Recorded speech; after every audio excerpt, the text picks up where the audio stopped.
നമസ്കാരം. വാർത്തയിൽ നിന്ന് ആരംഭിക്കുന്നു. ആദ്യം പ്രധാന വാർത്തകൾ. ദ്വിദിന സന്ദർശനത്തിന് പ്രധാനമന്ത്രി എത്തുന്നു. വരവേൽക്കാനൊരുങ്ങി കൊച്ചി. റോഡ് ഷോ വൈകിട്ട്. ആവേശത്തിൽ ബിജെപി പ്രവർത്തകർ.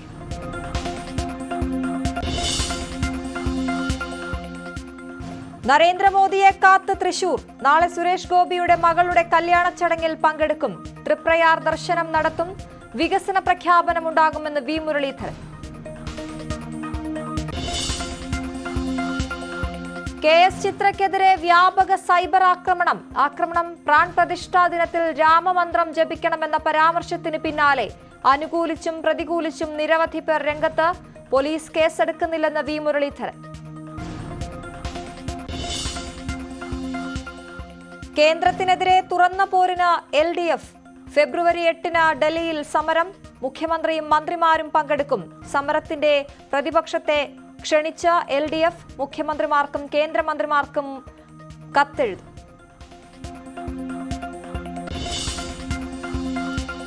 രാഹുൽ മാങ്കൂട്ടത്തിലിനെ വിടാതെ പോലീസ്. പുതിയ 3 കേസുകളിൽ അറസ്റ്റ്. സെക്രട്ടേറിയറ്റ് മാർച്ചിലെ 2 കേസുകളിൽ ജാമ്യം.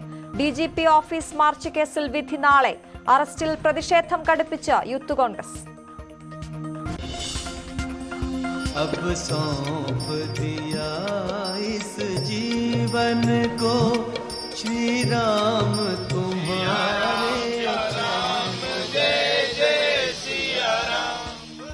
പ്രാൺ പ്രതിഷ്ഠയ്ക്കൊരുങ്ങിയ അയോധ്യ. പ്രതിഷ്ഠയ്ക്ക് ഇനി 6 ദിവസം. അനുബന്ധ ചടങ്ങുകൾക്ക് തുടക്കം. രാമവിഗ്രഹം വെള്ളിയാഴ്ച സ്ഥാപിക്കും.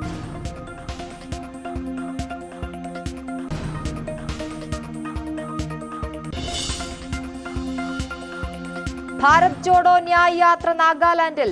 2 ദിവസം സംസ്ഥാനത്ത് പര്യടനം തുടരും. കൊഹിമ യുദ്ധസ്മാരകത്തിൽ ആദരമർപ്പിച്ച് രാഹുൽ. യാത്ര നാളെ വൈകിട്ട് അസമിലേക്ക്.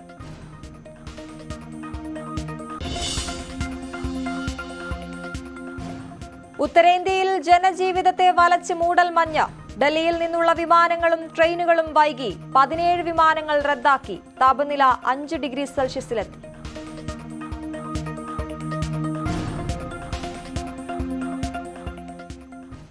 വിശദമായ വാർത്തയിലേക്ക്.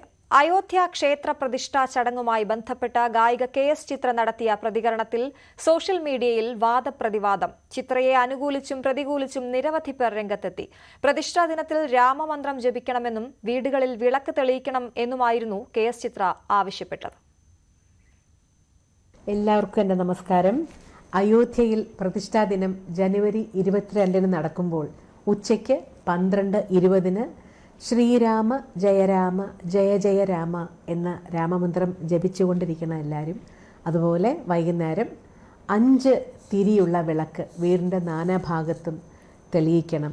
ഭഗവാന്റെ അനുഗ്രഹം എല്ലാവർക്കും പരിപൂർണമായിട്ടുണ്ടാകട്ടെ എന്ന് പ്രാർത്ഥിക്കുന്നു. ലോകാ സമസ്ത സുഖിനോ ഭവന്തു.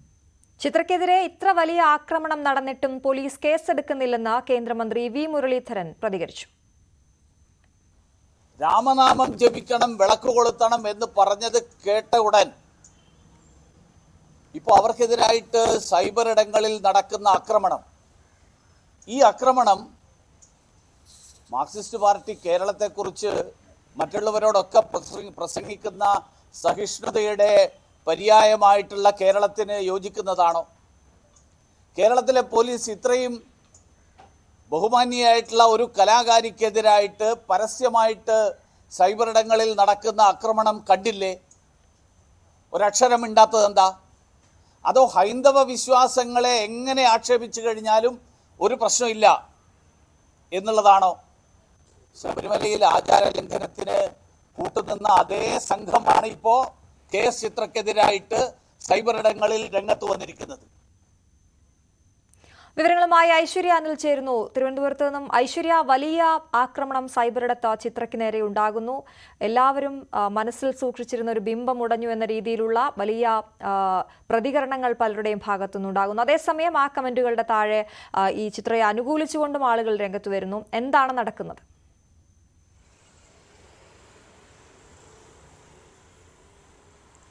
അശ്വതി, മലയാളികൾ ഒരുപോലെ ആരാധിക്കുന്ന, ഒരുപോലെ ഇഷ്ടപ്പെടുന്ന ഒരു ഗായികയാണ് KS ചിത്ര. അതുകൊണ്ട് തന്നെ ഈ അയോധ്യയുമായി ബന്ധപ്പെട്ട് കഴിഞ്ഞ ദിവസം KS ചിത്ര പറഞ്ഞ ചില പരാമർശങ്ങൾ അല്ലെങ്കിൽ ആ പ്രാൺപ്രതിഷ്ഠ നടക്കുന്ന ദിവസം ഇത്തരത്തിൽ പൂജ ചെയ്യണം അല്ലെങ്കിൽ ആ രീതിയിൽ അതുമായി ബന്ധപ്പെട്ട് അനുകൂലമായി പ്രാൺപ്രതിഷ്ഠയെ അനുകൂലിച്ചുകൊണ്ട് KS ചിത്ര നടത്തിയ പരാമർശമാണ് ഇപ്പോൾ വിവാദത്തിലായിരിക്കുന്നത്. ഈ KS ചിത്രയുടെ ആ വീഡിയോ വന്നതിന് പിന്നാലെ തന്നെ വലിയ രീതിയിലുള്ള ഒരു സൈബർ ആക്രമണം KS ചിത്ര നേരിടുന്നുണ്ടായിരുന്നു. അതായത് ഇതിനെ അനുകൂലിച്ചും പ്രതികൂലിച്ചും നിരവധി പേരാണ് രംഗത്ത്.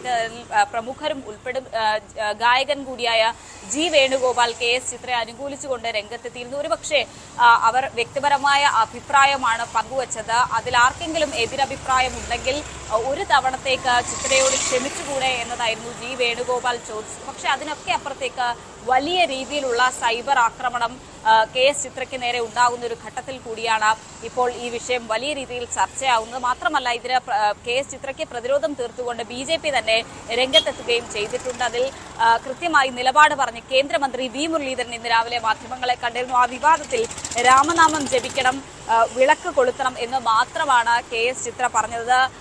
തെറ്റാണോ അല്ലെങ്കിൽ അതൊരു കുറ്റമാണോ എന്നാണ് V മുരളീധരൻ ചോദിച്ചത്. ഇത്ര വലിയ സൈബർ ആക്രമണം നടന്നിട്ടും എന്തുകൊണ്ടാണ് പോലീസ് കേസെടുക്കാൻ തയ്യാറാകാത്തത്? BJP പരാതി കൊടുത്തിട്ടല്ല ഇത്തരം ഒരു സംഭവത്തിൽ പോലീസ് കേസെടുക്കേണ്ടതെന്നാണ് V മുരളീധരൻ പറഞ്ഞത്. എന്തുകൊണ്ടാണ് പോലീസ് ഇതിനു നേരെ കണ്ണടച്ചിരുട്ടാക്കുന്നത്? റംസാനും ക്രിസ്മസും ആഘോഷിക്കാമെങ്കിൽ എന്തുകൊണ്ട് ഇത്തരത്തിൽ അയോധ്യയിൽ നടക്കുന്ന ഒരു പ്രാൺ പ്രതിഷ്ഠയിൽ ഇത്തരം ഒരു പരാമർശം നടത്തിയ ഒരു വലിയ ഗായിക അല്ലെങ്കിൽ ഏറ്റവും പ്രിയപ്പെട്ട മലയാളികൾക്ക് ഏറ്റവും പ്രിയപ്പെട്ട ഗായിക സൈബർ ആക്രമണം നേരിടുന്നു എന്നാണ് V മുരളീധരൻ ചോദിച്ചു വെക്കുന്നത്. എന്തായാലും ഇത് അധിക്ഷേപമാണ്. ഇത്തരത്തിലുള്ള ഞാൻ ഐശ്വര്യയിലേക്ക് ഇപ്പോൾ നിരീക്ഷകൻ ശ്രീജിത്ത് പണിക്കർ നമുക്കൊപ്പം ചേരുകയാണ്. രാഷ്ട്രീയ നിരീക്ഷകൻ ശ്രീജിത്ത്, വലിയ രീതിയിലുള്ള സൈബർ ആക്രമണം KS ചിത്രക്കെതിരെ നടക്കുകയാണ്. തങ്ങളുടെ മനസ്സിലുണ്ടായിരുന്ന ഒരു ബിംബം വീണുടഞ്ഞു എന്നൊക്കെ പറഞ്ഞുകൊണ്ടാണ് തുടക്കമെങ്കിലും വളരെ മോശം കമന്റുകൾ അതിൻ്റെ ഭാഗമായി മുന്നോട്ട് വരുന്നു. വലിയൊരു ആക്രമണം ഇപ്പോൾ നേരിട്ടുകൊണ്ടിരിക്കുന്നു. അതും അത്രയും വലിയൊരു ഗായിക, എല്ലാവരും ആരാധിക്കുന്ന ഒരു ഗായിക, ഒരൊറ്റ പരാമർശം കൊണ്ട് എന്തുകൊണ്ട് ചിത്രയ്ക്ക് വിശ്വാസമായിക്കൂടാ എന്നുള്ളൊരു ചോദ്യം കൂടി അവിടെ ബാക്കിയാകുന്നുണ്ട്. എന്താണ് താങ്കൾക്ക് പറയാനുള്ളത്? അല്ല, ഇത് നമ്മുടെ സമൂഹം എത്രത്തോളം ഫേക്ക് ആയിട്ടുള്ള ഒരു സൊസൈറ്റിയാണ് എന്നുള്ളതും എങ്ങനെയാണ് നമ്മൾ മറ്റുള്ള ആൾക്കാരുടെ അഭിപ്രായത്തിനോട് പോലും തീരെ സഹിഷ്ണുതയില്ലാതെ പെരുമാറുന്നത് എന്നതിൻ്റെ ഒരു കൃത്യമായിട്ടുള്ള ഒരു ദൃഷ്ടാന്തമാണ് ഇപ്പോൾ നടക്കുന്നത്. ഇത് നടാടെ കേരളത്തിൽ നടക്കുന്ന കാര്യമല്ല. നമ്മൾ അല്പം നാൾ മുമ്പ് കണ്ടതാണ്. ചലച്ചിത്ര താരം ശ്രീ ജയസൂര്യ അദ്ദേഹം ഒരു വേദിയിൽ വെച്ച് സർക്കാരിൻ്റെ ഒരു പദ്ധതിയിൽ ഉണ്ടായിരുന്ന ചില പോരായ്മകളെ പറ്റി അഭിപ്രായം പറഞ്ഞപ്പോൾ അദ്ദേഹം പെട്ടെന്ന് അനഭിമതനാകുന്നത് നമ്മൾ കണ്ടതാണ്. അത് നെല്ല് സംഭരണമായിരുന്നു വിഷയം. അല്പം മുമ്പ് നമ്മൾ ഇതേപോലെ തന്നെ എന്നാ താൻ കേസ് കൂടെ എന്ന ഒരു സിനിമയുമായി ബന്ധപ്പെട്ട് റോഡുകളുടെ ശോച്യാവസ്ഥയെ പറ്റി പറഞ്ഞപ്പോൾ ഇങ്ങനെ തന്നെ രാഷ്ട്രീയമായിട്ട് അതിനെ എതിർക്കുകയും അദ്ദേഹത്തിനെ ബഹിഷ്കരിക്കണമെന്ന രീതിയിലത്തേക്കുള്ള ആഹ്വാനമൊക്കെ ഉണ്ടായി. ഏറ്റവും അടുത്ത് എനിക്കൊന്ന് ഒരാഴ്ചയായി കാണത്തേ ഉള്ളൂ, പ്രധാനമന്ത്രിയുടെ ഒരു ചടങ്ങിൽ നടി ശോഭന പങ്കെടുത്തിരുന്നു. അപ്പോൾ അതിനെ തുടർന്ന് ശോഭനയെ ബഹിഷ്കരിക്കുന്ന രീതിയിലത്തേക്കുള്ള ഒരു സൈബർ ആക്രമണം തുടങ്ങിയ കുറേ കാര്യങ്ങൾ ഉണ്ടാകുന്നുണ്ട്. അതിൻ്റെ ഏറ്റവും അവസാനത്തെ കണ്ണി മാത്രമാണ് ശ്രീമതി KS ചിത്ര എന്നാണ് ഞാൻ കരുതുന്നത്. നോക്കൂ, ഇതിൽ ഒരു പ്രധാനപ്പെട്ട കാര്യം, ഒരു വ്യക്തിയെ സംബന്ധിച്ചിടത്തോളം അവരുടെ അഭിപ്രായ സ്വാതന്ത്ര്യമുണ്ട്, അവരുടെ ആവിഷ്കാര സ്വാതന്ത്ര്യമുണ്ട്, അവരുടെ മതസ്വാതന്ത്ര്യമുണ്ട്, ആചാരങ്ങൾ, വിശ്വാസങ്ങൾ തുടങ്ങിയ കാര്യങ്ങളെല്ലാം മതത്തിൻ്റെ നിഷ്ഠയോടുകൂടി അനുവർത്തിക്കാനുള്ള സ്വാതന്ത്ര്യം എന്നൊക്കെ പറയുന്നത് നമുക്ക് മൗലികമായിട്ട് കിട്ടിയിരിക്കുന്ന അവകാശമാണ്. അത് ഭരണഘടനാ ദത്തമാണ്. അപ്പോൾ അങ്ങനെ നോക്കിക്കഴിഞ്ഞാൽ ശ്രീമതി KS ചിത്ര അവരുടെ താല്പര്യം അവിടെ പറയുന്നു, മറ്റുള്ള ആൾക്കാരോട് ഫ്രണ്ട്ലി ആയിട്ടുള്ള ഒരു ആഹ്വാനം നടത്തുന്നു എന്നതിനപ്പുറത്തേക്ക് അപരമത വിദ്വേഷത്തിനോ അങ്ങനെയുള്ള എന്തെങ്കിലും കാര്യത്തിൽ അവർ ശ്രമിക്കുന്നു പോലുമില്ല. അപ്പോൾ അങ്ങനെയുള്ള ഒരാളിനെ നമ്മൾ എന്തിനാണ് ഇങ്ങനെ ആക്രമിക്കുന്നത്? അവർ പറഞ്ഞിരിക്കുന്നത് ആകെ എന്താണ്? 22-ാം തീയതി അയോധ്യയിലെ രാം മന്ദിറിന്റെ പ്രാണപ്രതിഷ്ഠാ ചടങ്ങ് നടക്കുകയാണ്. അത് നടക്കുന്ന മുഹൂർത്തത്തിൽ നിങ്ങളെല്ലാവരും രാമരാമ ജപിക്കുക, വൈകുന്നേരങ്ങളിൽ നിങ്ങളുടെ വീടുകളിൽ 5 തിരിയുള്ള നിലവിളക്ക് കത്തിച്ചു വെക്കുക എന്ന് മാത്രമാണ് പറഞ്ഞത്. അപ്പോൾ വിളക്ക് കൊളുത്താൻ വേണ്ടിയിട്ട് പറയുന്നതോ അല്ലെങ്കിൽ നാമം ജപിക്കാൻ പറയുന്നതോ എങ്ങനെയാണ് മറ്റേതെങ്കിലും രീതിയിലുള്ള ഒരു കമ്മ്യൂണിറ്റിയെയോ രാഷ്ട്രീയക്കാരെയോ ഒക്കെ തന്നെ ഹേർട്ട് ചെയ്യുന്നത് എന്നെനിക്ക് മനസ്സിലാകുന്നില്ല. സ്വന്തം മതവിശ്വാസത്തിന് അനുസൃതമായിട്ടുള്ള കാര്യങ്ങൾ മാത്രമാണ്, അഥവാ ആ മതവിശ്വാസത്തിൽ ഏറ്റവും പ്രധാനമായിട്ടുള്ള ചില കാര്യങ്ങൾ മാത്രമാണ് പൂജാ കാര്യങ്ങളായി ബന്ധപ്പെട്ടിരിക്കുന്ന ഈ ജപമാണെങ്കിലും അതേപോലെ തന്നെ വിളക്ക് കൊളുത്തുന്നതാണെങ്കിലും. അതൊക്കെ ഒരാൾ പറയുന്ന സമയത്ത് അയാൾ ഇത്രത്തോളം സമൂഹത്തിൽ തീരെ അനഭിമതനായി മാറുന്ന അല്ലെങ്കിൽ അനഭിമതയായി മാറുന്ന രീതിയിലത്തേക്ക് അവരെ കണ്ട് ഒറ്റതിരിഞ്ഞ് ആക്രമിക്കുക എന്നൊക്കെ പറഞ്ഞു കഴിഞ്ഞാൽ മലയാളിയുടെ മനോനില ഏത് അവസ്ഥയിൽ എത്തിയിരിക്കുന്നുണ്ട്, നമ്മുടെ സഹിഷ്ണുത എന്ന് പറയുന്നത് എത്രത്തോളം ഇല്ലാതായിരിക്കുന്നുണ്ട്, നമ്മൾ എത്രത്തോളം വലിയൊരു ഫേക്ക് സൊസൈറ്റിയാണ് എന്നുള്ളതാണ് ഒരു പക്ഷേ അതിൽ നിന്ന് വ്യക്തമാകുന്നത്. കാരണം പല കാര്യങ്ങളിലും നമ്മൾ വേണ്ടതിനും വേണ്ടാത്തതിനും എല്ലാം പറയുന്നത് നമ്മളെല്ലാവരും തന്നെ പ്രബുദ്ധ മലയാളികളാണ് എന്നാണ്. ഇതാണോ പ്രബുദ്ധത? ഒരു വ്യക്തിക്ക് അവരുടെ മതവിശ്വാസത്തിനെ പറ്റി പറയുന്നതിന് അവസരമില്ലാതിരിക്കുന്നതാണോ പ്രബുദ്ധത? അവരവരുടെ ഒരു അഭിപ്രായം പറയുമ്പോൾ ആ സ്വാതന്ത്ര്യത്തിന് വേണ്ടി നിലകൊള്ളാതിരിക്കുന്നതും അവരെ ചീത്ത വിളിക്കുന്നതും വ്യക്തിപരമായിട്ട് അധിക്ഷേപിക്കുന്നതും ഒക്കെയാണോ പ്രബുദ്ധത എന്നുള്ളത് ആലോചിച്ച് നോക്കുക. അപ്പോൾ ഇതിൽ ഞങ്ങളും നിങ്ങളും എന്ന രീതിയിലത്തേക്കുള്ള രണ്ട് കാറ്റഗറി ആയിട്ട് പൊതുസമൂഹത്തിനെ മാറ്റിക്കൊണ്ട് നമ്മുടെ രാഷ്ട്രീയമായിട്ടുള്ള താല്പര്യങ്ങൾ എന്താണ്, നമ്മുടെ മതവിശ്വാസം എന്താണ്, അതിന് ചേർന്ന് നിൽക്കുന്ന ആൾക്കാരെ മാത്രമേ, അവർ ഏത് നിലയിലുള്ള ആൾക്കാരാണെങ്കിലും ജീവിതത്തിൽ അവർ എത്രത്തോളം അക്കംപ്ലിഷ് ചെയ്തിരിക്കുന്ന ആൾക്കാരാണെങ്കിലും ഞങ്ങളോടൊപ്പമാണെങ്കിൽ മാത്രം ഞങ്ങൾ സപ്പോർട്ട് ചെയ്യും. അല്ല എങ്കിൽ നിങ്ങളുടെ ഇത്രയും നാളത്തെ നിങ്ങളുടെ എല്ലാ കാര്യങ്ങളെയും ഞങ്ങൾ ഒറ്റയടിക്ക് ഞങ്ങളതിനെ ഇല്ലാതെയാക്കിക്കൊണ്ട് നിങ്ങളെ അധിക്ഷേപിക്കും എന്ന രീതിയിലത്തേക്കൊക്കെ മാറുന്ന ഒരു സൊസൈറ്റി. ശ്രീജിത്ത്, അതിനൊരു മറുവശമായി ഈ പറയുന്നവർ, ആരോപണം ഉന്നയിക്കുന്നവർ പറയുന്നതിന്റെ ഒരു മറുവശം, ഇത്രയും വലിയ പ്രശസ്തിയുള്ള ആളാണ്, ചിത്രയെ പോലെ ഒരാൾ പറയുന്നത് അത് സമൂഹത്തെ ബാധിക്കും, അതുകൊണ്ട് തന്നെ ചരിത്രം മനസ്സിലാക്കാതെയുള്ള ഈ പറച്ചിൽ അത് അവരെ ഞെട്ടിച്ചു എന്നാണ് പറയുന്നത്. അല്ല, എന്ത് ചരിത്രമാണ് ഇതിൽ മനസ്സിലാക്കാനായിട്ടുള്ളത്? ഞാൻ പറയുന്നത് ഇത് രഹസ്യമായിട്ട് നടത്തുന്ന ഒരു ചടങ്ങല്ല. ഇത് ആരെങ്കിലും ഒരു കോടതി അതിൻ്റെ അന്തിമ വിധിയിലേക്ക് അല്ലെങ്കിൽ അതിൻ്റെ ഫൈനാലിറ്റിയിലേക്ക് ഒരു വിധി എത്തുന്നതിന് മുൻപ് നടത്തുന്ന ഒരു ചടങ്ങല്ല. ഇത് നിയമപ്രകാരം നടക്കുന്നതാണ്. ഈ വിഷയവുമായി ബന്ധപ്പെട്ട്, അയോധ്യയിലെ വിഷയവുമായി ബന്ധപ്പെട്ട് അവിടെയുള്ള ചരിത്രവും അവിടെയുള്ള രേഖകളും അവിടെയുള്ള കേട്ടുകേഴ്വിയായിട്ടുള്ള കാര്യങ്ങൾ, എല്ലാ കാര്യങ്ങളും, അതായത് ചരിത്രം ഉൾപ്പെടെ കേട്ടുകേഴ്വി ഉൾപ്പെടെ രേഖകൾ ഉൾപ്പെടെയുള്ള എല്ലാ കാര്യങ്ങളും പരിശോധിച്ചതിന് ശേഷമാണ് കോടതി അവിടെ ഒരു വിധിയിലേക്ക് എത്തിയിരിക്കുന്നത്. അത് നൂറ്റാണ്ടുകളായിട്ടുള്ള ഒരു പോരാട്ടമാണ്. ശാസ്ത്രീയമായിട്ടുള്ള തെളിവുകൾ ആർക്കിയോളജിക്കൽ സൊസൈറ്റി ഓഫ് ഇന്ത്യയുടെ ഭാഗത്തു നിന്നുണ്ടാകുന്നുണ്ട്. അവിടെ ഒരു മുസ്ലിം പള്ളി ഉണ്ടാകുന്നതിന് 4 നൂറ്റാണ്ടുകൾക്ക് മുൻപ് അവിടെ ഒരു ഹിന്ദു ആരാധനാ ക്ഷേത്രം ഉണ്ടായിരുന്നു എന്നതിനെ പറ്റി പറയുന്നുണ്ട്. ആ ASIയുടെ അത്തരം കണ്ടെത്തലുകളെല്ലാം തന്നെ സുപ്രീം കോടതി വിധിയിൽ പ്രത്യേകമായി പരാമർശിക്കുകയും അത് ആ സമയത്ത് അയോധ്യയുമായി ബന്ധപ്പെട്ട ആ ഭാഗങ്ങളിലെല്ലാം നിലനിന്നിരുന്ന ഹിന്ദു ക്ഷേത്ര മാതൃകയാണ് എന്നത് അംഗീകരിക്കുകയും ചെയ്തതാണ്. അപ്പോൾ അങ്ങനെ ഒരു വസ്തു തർക്കത്തിൽ എങ്ങനെയാണോ നമ്മൾ അതിൻ്റെ അധികാരി ആരാണ് എന്ന് തീരുമാനിക്കുന്നത്, ആ രീതിയിൽ നിയമപരമായി വ്യവസ്ഥാപിതമായിട്ടുള്ള മാർഗ്ഗങ്ങളിലൂടെ നമ്മുടെ നാട്ടിലെ പരമോന്നത കോടതി തീർപ്പ് കൽപ്പിക്കുകയും ആ വിധി ഫൈനാലിറ്റി എത്തുകയും ചെയ്തതാണ്. ഫൈനാലിറ്റി എത്തുക എന്ന് പറയുമ്പോൾ അതിന് ലീഗലായിട്ടുള്ള പല അവന്യൂസും ആൾക്കാർക്ക് ചലഞ്ച് ചെയ്യാറുണ്ട്, റിവ്യൂ, ക്യൂറേറ്റീവ് പെറ്റീഷൻ, അങ്ങനെ പല കാര്യങ്ങളുണ്ട്. അതൊക്കെ കഴിഞ്ഞതിന് ശേഷം ഫൈനാലിറ്റി എത്തിയിരിക്കുന്ന ഒരു വിധിയിൽ അവിടെ എന്താണ് സുപ്രീം കോടതി തീരുമാനിച്ചിരിക്കുന്നത്? ഈ തർക്കഭൂമിയായിട്ടുള്ള 2.25 ഏക്കർ 2.77 ഏക്കർ സ്ഥലം ഒരു ക്ഷേത്ര നിർമ്മാണത്തിനായിട്ട് അവിടെയുള്ള ഹിന്ദു പാർട്ടിക്ക് വിട്ടുകൊടുക്കുന്നു എന്നാണ്. അപ്പോൾ പിന്നെ അവിടെ നടത്തേണ്ടത് എന്താണ്? ക്ഷേത്ര നിർമ്മാണമാണ്. ആ ക്ഷേത്രം നിർമ്മിക്കുന്നത് സർക്കാരാണോ? അല്ല. പകരം ഒരു ട്രസ്റ്റ് ഉണ്ട്. ആ ട്രസ്റ്റ് രൂപീകരിക്കാനായിട്ട് പറഞ്ഞതാരാണ്? സുപ്രീം കോടതിയാണ്. അപ്പോൾ ആ ട്രസ്റ്റ് എങ്ങനെയായിരിക്കണം, അവരെങ്ങനെയാണ് അതിൽ നിന്ന് ധനസമാഹരിക്കുക തുടങ്ങിയ എല്ലാ കാര്യങ്ങളിലും കൃത്യമായിട്ടുള്ള മാർഗനിർദ്ദേശത്തോടു കൂടി നിയമവിധേയമായി നടന്നിരിക്കുന്ന ഒരു കാര്യത്തിൽ പിന്നീട് എന്ത് ചരിത്രമാണുള്ളത്, പിന്നീട് എന്ത് ഭൂമിശാസ്ത്രമാണുള്ളത്, പിന്നീട് ഇതിനു മുൻപും അവസാന ചോദ്യമാണ്, ഇതിനു മുൻപും ചിത്ര ഈ ഭക്തി വിഷയങ്ങളിൽ സംസാരിച്ചിട്ടുണ്ട്, അല്ലെങ്കിൽ ഭക്തി ഗാനങ്ങൾ ഒരുപാട് പാടിയിട്ടുണ്ട്, ഒരുപാട് വേദികളിൽ, ക്ഷേത്ര വേദികളിൽ എത്തിയിട്ടുണ്ട്. ഇതിനു മുൻപും ഇത്തരത്തിൽ ചെറിയ ക്ഷേത്രങ്ങളുടെയൊക്കെ ആരെങ്കിലുമൊക്കെ ആവശ്യപ്പെട്ടിട്ടാകുമല്ലോ ഇത്തരത്തിലുള്ള വീഡിയോകളൊക്കെ ഈ പോപ്പുലർ ആയിട്ടുള്ള ആളുകൾ എടുത്തു കൊടുക്കുക. അങ്ങനെ ആവശ്യപ്പെട്ടത് പ്രകാരം തന്നെ ആകണം ഈ വീഡിയോയും എടുത്തിട്ടുണ്ടാവുക KS ചിത്ര. അങ്ങനെ നേരത്തെയും പറഞ്ഞിട്ടുണ്ട്. പക്ഷേ ഇപ്പോൾ ഇതൊരു വലിയ വിവാദമാകുന്നത് അതിനൊരു രാഷ്ട്രീയമുണ്ടോ എന്നാണ് പറയുന്നത്. അല്ല, തീർച്ചയായിട്ടും ആ രാഷ്ട്രീയമാണ് ഞാൻ പറഞ്ഞു വരുന്നത്. അതായത് നമ്മുടെ നാട്ടിലുള്ള വ്യവസ്ഥാപിതമായിട്ടുള്ള നിയമങ്ങളുടെ അടിസ്ഥാനത്തിൽ സുപ്രീം കോടതി ഒരു അന്തിമ തീർപ്പ് കൽപ്പിച്ചിരിക്കുന്ന ഒരു വിഷയവുമായി ബന്ധപ്പെട്ട് വളരെ ഓപ്പണായിട്ട് നടത്തുന്ന ഒരു ടെമ്പിൾ കൺസ്ട്രക്ഷനിലെ പ്രാണപ്രതിഷ്ഠയാണ് അവിടുത്തെ ചടങ്ങ്. ആ ചടങ്ങ് ഒരു ഹിന്ദു ആരാധന രീതിക്ക് പ്രകാരം അതവിടെ നടക്കുന്ന സമയത്ത് അതിൽ നേരിട്ട് പങ്കെടുക്കാൻ കഴിയാത്ത ആൾക്കാർ അവരുടെ വീടുകളിൽ നിന്നിട്ട് എന്ത് ചെയ്യണമെന്നാണ് പറയുന്നത്. അവിടെ മറ്റേതെങ്കിലും ഒരു മതത്തിലുള്ള ആൾക്കാരെ അധിക്ഷേപിക്കാനായിട്ട് പറയുന്നില്ല, മറ്റേതെങ്കിലും ഒരു മതത്തിനെ നിന്ദിക്കാനായിട്ട് പറയുന്നില്ല. ആകെ പറയുന്നത് ആർക്കും യാതൊരു വിധത്തിലുള്ള ഇല്ലാത്ത രീതിയിൽ വീട്ടിലിരുന്ന് നിങ്ങൾ വിളക്ക് കൊളുത്തി നാമം ജപിക്കുക എന്ന് പറഞ്ഞു കഴിഞ്ഞാൽ അതും അവസാനിപ്പിക്കുന്നത് തന്നെ ലോക സമസ്ത സുഖിനോ ഭവന്തു എന്ന് പറഞ്ഞുകൊണ്ടാണ്. അപ്പോൾ അങ്ങനെ സ്വന്തം മതവിശ്വാസത്തിന്റെ ഭാഗമായിട്ടുള്ള ഒരു കാര്യത്തിനെ അനുവർത്തിക്കാനായിട്ട് ഒരാൾ പറയുക എന്ന് പറഞ്ഞാൽ ആർട്ടിക്കിൾ 25-ലും 26-ലും പറയുന്നത് എന്താണ്?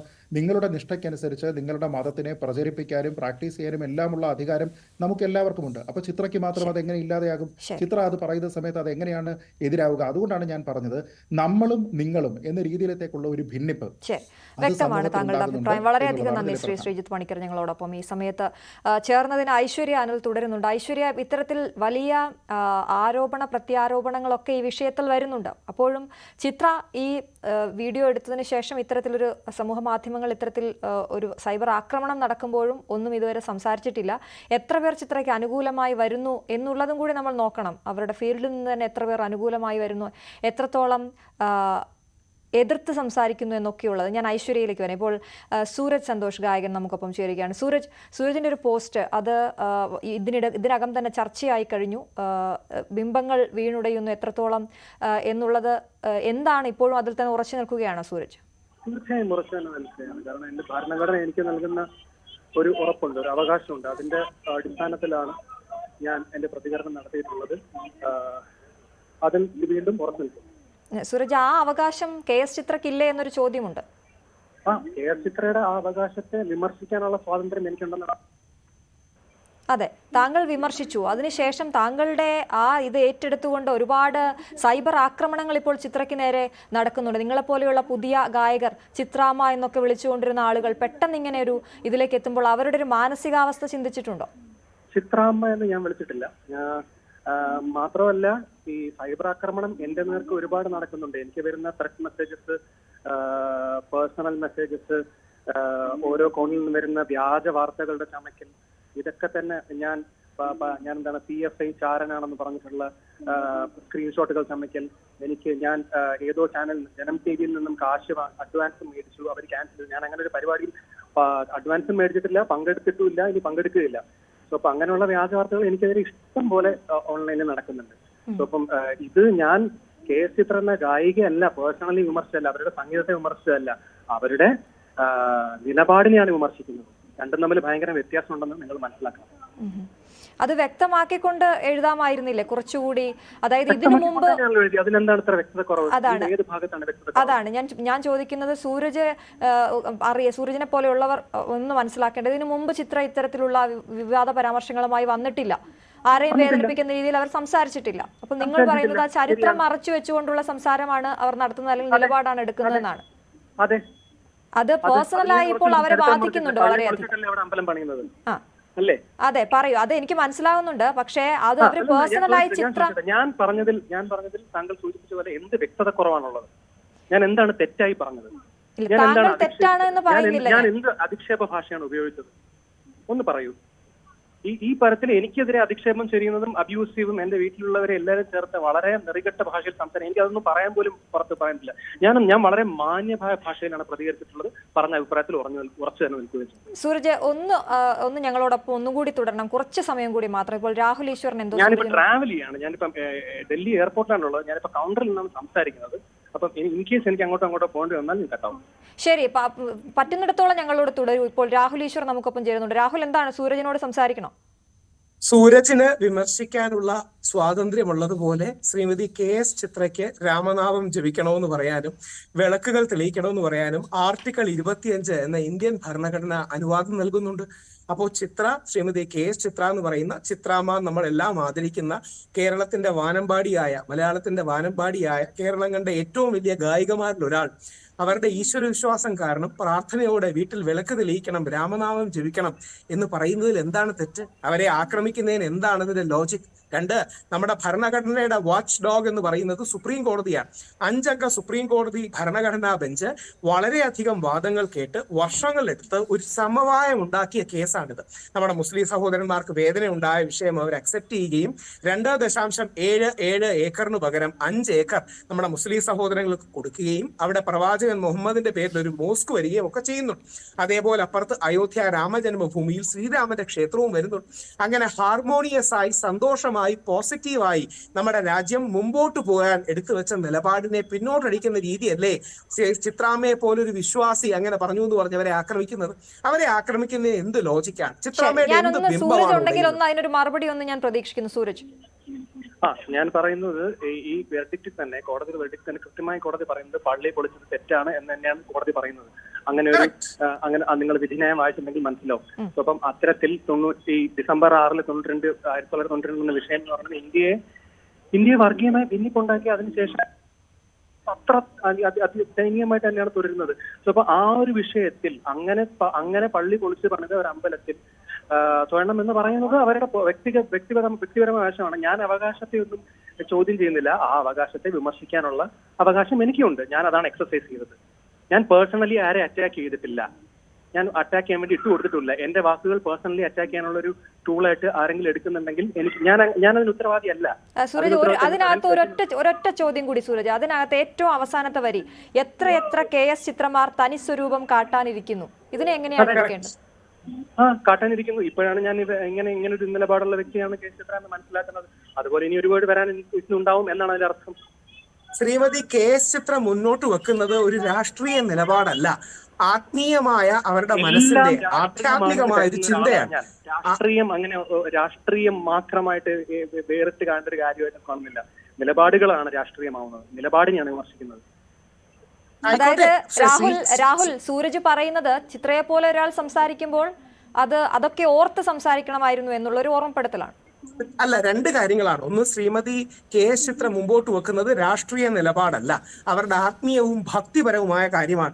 മഹാത്മാഗാന്ധി ഇന്ത്യയുടെ രാഷ്ട്രപിതാവ്, ഇന്ത്യ രാമരാജ്യമാകണം എന്ന് വിശ്വസിച്ച വ്യക്തിയാണ്. അദ്ദേഹത്തോട് രാമരാജ്യം എന്താണെന്ന് ചോദിച്ചപ്പോൾ യേശുദേവന്റെ സ്വർഗരാജ്യവും ഖലീഫയുടെ സ്വപ്നരാജ്യവുമാണെന്ന് പറയുകയുണ്ടായി. മതസൗഹാർദ്ദത്തിന്റെ വലിയ വാചകങ്ങളാണവ. ശ്രീമതി KS ചിത്ര രാമജന്മഭൂമിയിൽ ശ്രീരാമന്റെ അമ്പലം സുപ്രീം കോടതിയുടെ അനുമതിയോടുകൂടി പണിയുകയും മറ്റും ചെയ്യുമ്പോൾ പ്രാർത്ഥിക്കണമെന്ന് പറയുന്നതിന്റെ പിന്നിൽ രാഷ്ട്രീയമല്ല, ആത്മീയതയാണ്, സ്പിരിച്വാലിറ്റിയാണ്, പൊളിറ്റിക്സ് അല്ല.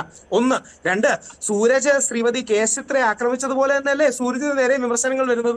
അപ്പൊ ശ്രീമതി KS ചിത്രയെ പോലെയോ ശ്രീ യേശുദാസിനെ പോലെയോ മോഹൻലാലിനെ പോലെയോ മമ്മൂട്ടിയെ പോലെയോ ഒക്കെ നമ്മുടെ പൊതു സ്വത്തായി നിൽക്കുന്ന ആൾക്കാരെ കക്ഷി രാഷ്ട്രീയത്തിന്റെ കള്ളികളിലേക്ക് കൊണ്ടിടുകയും അവർ തനി സ്വരൂപം കാട്ടുകയാണ് തുടങ്ങിയ പ്രയോഗങ്ങളും ചെയ്യുന്നത് നമ്മുടെ സംഗീത രംഗത്തെയും നമ്മുടെ പൊതു കലാകാരന്മാരെയും അധിക്ഷേപിക്കുന്നതിന് തുല്യമല്ലേ? ശ്രീ സുരേഷ് ഗോപി BJP പാർട്ടിയുടെ മെമ്പറാണ്, പക്ഷേ അദ്ദേഹം ഒരു രാഷ്ട്രീയ കക്ഷിയുടെ ഭാഗമാണ്. ശ്രീമതി KS ചിത്ര ഒരു രാഷ്ട്രീയ കക്ഷിയുടെയും ഭാഗമല്ല. ശ്രീ സച്ചിൻ ടെണ്ടുൽക്കർ, ക്രിക്കറ്റിന്റെ ദൈവം, അദ്ദേഹത്തിന് കോൺഗ്രസ് ആണ് രാജ്യസഭാ നോമിനേഷൻ കൊടുക്കുന്നത്. അദ്ദേഹത്തിന് ശ്രീരാമ അയോധ്യ ക്ഷേത്രത്തിന്റെ ഇൻവിറ്റേഷൻ കിട്ടിയപ്പോൾ അദ്ദേഹം സ്വീകരിച്ചു. അതൊരു പൊതുധാരയാണ്. ശ്രീരാമനെ ഇമാം ഹിന്ദ് എന്നാണ് മുഹമ്മദ് ഇക്ബാൽ അഡ്രസ് ചെയ്യുന്നത്.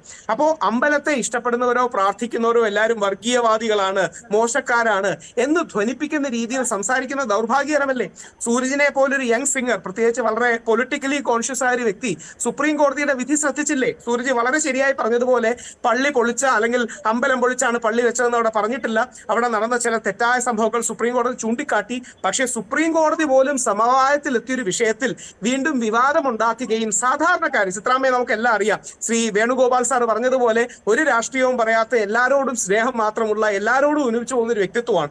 ഇവിടെ നമ്മുടെ ഒരു പ്രമുഖ മാധ്യമ സ്ഥാപനത്തിന്റെ പരിപാടിക്ക് നടന്നപ്പോൾ എന്റെ വൈഫാണ് ഹോസ്റ്റ് ചെയ്ത് ഞാൻ കാണുകയും ചെയ്തിരുന്നു. അപ്പൊ വളരെ എന്താ പറയുക, ഇത്രയും പോസിറ്റീവായ ഒരു വ്യക്തിയെ അങ്ങനെ സാമൂഹ്യ മാധ്യമങ്ങളിൽ ആക്രമിക്കുകയും അവർ മോശക്കാരിയാണ്, വർഗീയവാദിയാണ് എന്ന തരത്തിൽ ധ്വനിപ്പിക്കുന്ന ചിത്രീകരണം ഉണ്ടാകുന്നത് ചിത്രാമ്മയെ അപമാനിക്കുന്നതിന് തുല്യമല്ലേ? രാഹുൽ രാഹുലിന്റെ അഭിപ്രായമാണ്. ഞാൻ എന്റെ അഭിപ്രായം കൃത്യമായിട്ടാണ് കുറിച്ചിട്ടുള്ളത്. ഇത് വ്യക്തിപരമല്ല, ആ നിലപാടിനെയാണ് ചോദ്യം ചെയ്യുന്നത്. ചിത്ര എന്ന കലാകാരെ അപമാനപ്പെടുത്താൻ ഞാൻ ഒരു തരത്തിലും ശ്രമിച്ചിട്ടില്ല. ചിത്ര എടുത്ത സ്റ്റാൻഡിനെയാണ് ഞാൻ ചോദ്യം ചെയ്യുന്നത്. അതിൽ ഞാൻ ഉറച്ചു നിൽക്കുന്നു. അല്ല, അത് നിന്നോളൂ. പക്ഷേ ആ സ്റ്റാൻഡ് എടുക്കുന്ന ബാക്കിയുള്ള സച്ചിൻ ടെണ്ടുൽക്കർ മോശക്കാരനാണെന്ന അഭിപ്രായം താങ്കൾക്കുണ്ടോ? സുപ്രീം കോടതി മോശക്കാരാണെന്ന അഭിപ്രായം താങ്കൾക്കുണ്ടോ? വിമർശിക്കപ്പെടുന്നതാണ്. ഏത് സ്ഥാനത്തിരിക്കുന്നവരും നമ്മുടെ മതനിരപേക്ഷതയ്ക്ക് കോട്ടം പ്രതികരിക്കുകയാണെങ്കിൽ അവരൊക്കെ വിമർശിക്കും. ശരി രാഹുൽ, ഞാനൊന്ന് ഇടപെട്ടോട്ടെ, ഞാനൊന്ന് സൂരജിനോട് കുറിച്ച് സംസാരിച്ചോട്ടെ. സൂരജ്, ഇപ്പൊ താങ്കൾ പറഞ്ഞത് ഇത് കൃത്യമായ രാഷ്ട്രീയമുണ്ട്, സംസാരിക്കുന്നുണ്ട് രാഷ്ട്രീയം. താങ്കൾ പറഞ്ഞതുപോലെ നിലപാടുകൾ അത്രത്തോളം പ്രധാനമാണ്, പ്രത്യേകിച്ച് ചിത്രയെ പോലെ ഒരാൾ സംസാരിക്കുമ്പോൾ. അതെല്ലാം അവിടെ ശരി തന്നെയാണ് താങ്കൾ പറയുന്നത്, ഞാൻ അതിനോട് അംഗീകരിക്കുന്നു. പക്ഷേ ചിത്ര എന്ന് പറയുന്ന ഒരു സ്ത്രീ, അവരിപ്പോൾ അപമാനിക്കപ്പെടുകയാണ് സൈബർ ലോകത്ത്. വലിയ പ്രതിഷേധം, വലിയ കമന്റുകളൊക്കെ വായിച്ചാൽ നമുക്ക് താങ്ങാൻ പറ്റാത്ത രീതിയിൽ, വായിക്കുന്നവർക്ക് പോലും താങ്ങാൻ പറ്റാത്ത രീതിയിലുള്ള ഒരു ആക്രമണം നടക്കുന്നുണ്ട്. അതിനോട് എങ്ങനെയാണ് പ്രതികരണം? ആക്രമണം ആരുടെ നേർക്കാലും ശരിയല്ല. സൈബർ ആക്രമണം ഞാനും ഒരുപാട് തവണ നേരിട്ടുണ്ട്. അത് ഒരു പ്രത്യേക റൈറ്റ് വിംഗ് ഗ്രൂപ്പ് RSSകാരിൽ നിന്നുമാണ് ഞാൻ ഏറ്റവും കൂടുതൽ ആക്രമണം നേരിട്ടുള്ളത്. ഓൺ എ ഡെയിലി ബേസിസ് ആക്രമണം നേരിടുന്ന ഒരു വ്യക്തിയാണ്. ആക്രമണത്തെ ഏത് തരത്തിലുള്ള ആക്രമണം തന്നെയാണ്, അത് നടക്കാൻ പാടില്ലാത്തതാണ്. അത് ദൗർഭാഗ്യകരം തന്നെയാണെന്ന് ഞാൻ പറയുന്നത്. പക്ഷേ നിലപാടുകൾ വിമർശിക്കുമ്പോഴത്തേക്കും കൃത്യമായ ഭാഷ ഉപയോഗിച്ച് വിമർശിക്കുന്നതിൽ ഒരു തെറ്റുമില്ല എന്ന അഭിപ്രായക്കാരനും കൂടിയാണ്. പക്ഷെ ആ ആക്രമണങ്ങൾക്ക് താങ്കളുടെ പോസ്റ്റും എടുത്ത് അത് ഉപയോഗിക്കുന്നുണ്ട് എന്നുള്ളതാണ്. പോസ്റ്റിനെ അടിസ്ഥാനമാക്കിയാണ് ആക്രമണം നടക്കുന്നത് പറയുന്നത് ദുർവ്യാഖ്യാനമാണെന്നാണ് എനിക്ക് അതിന് പേര് പറയാനുള്ളത്.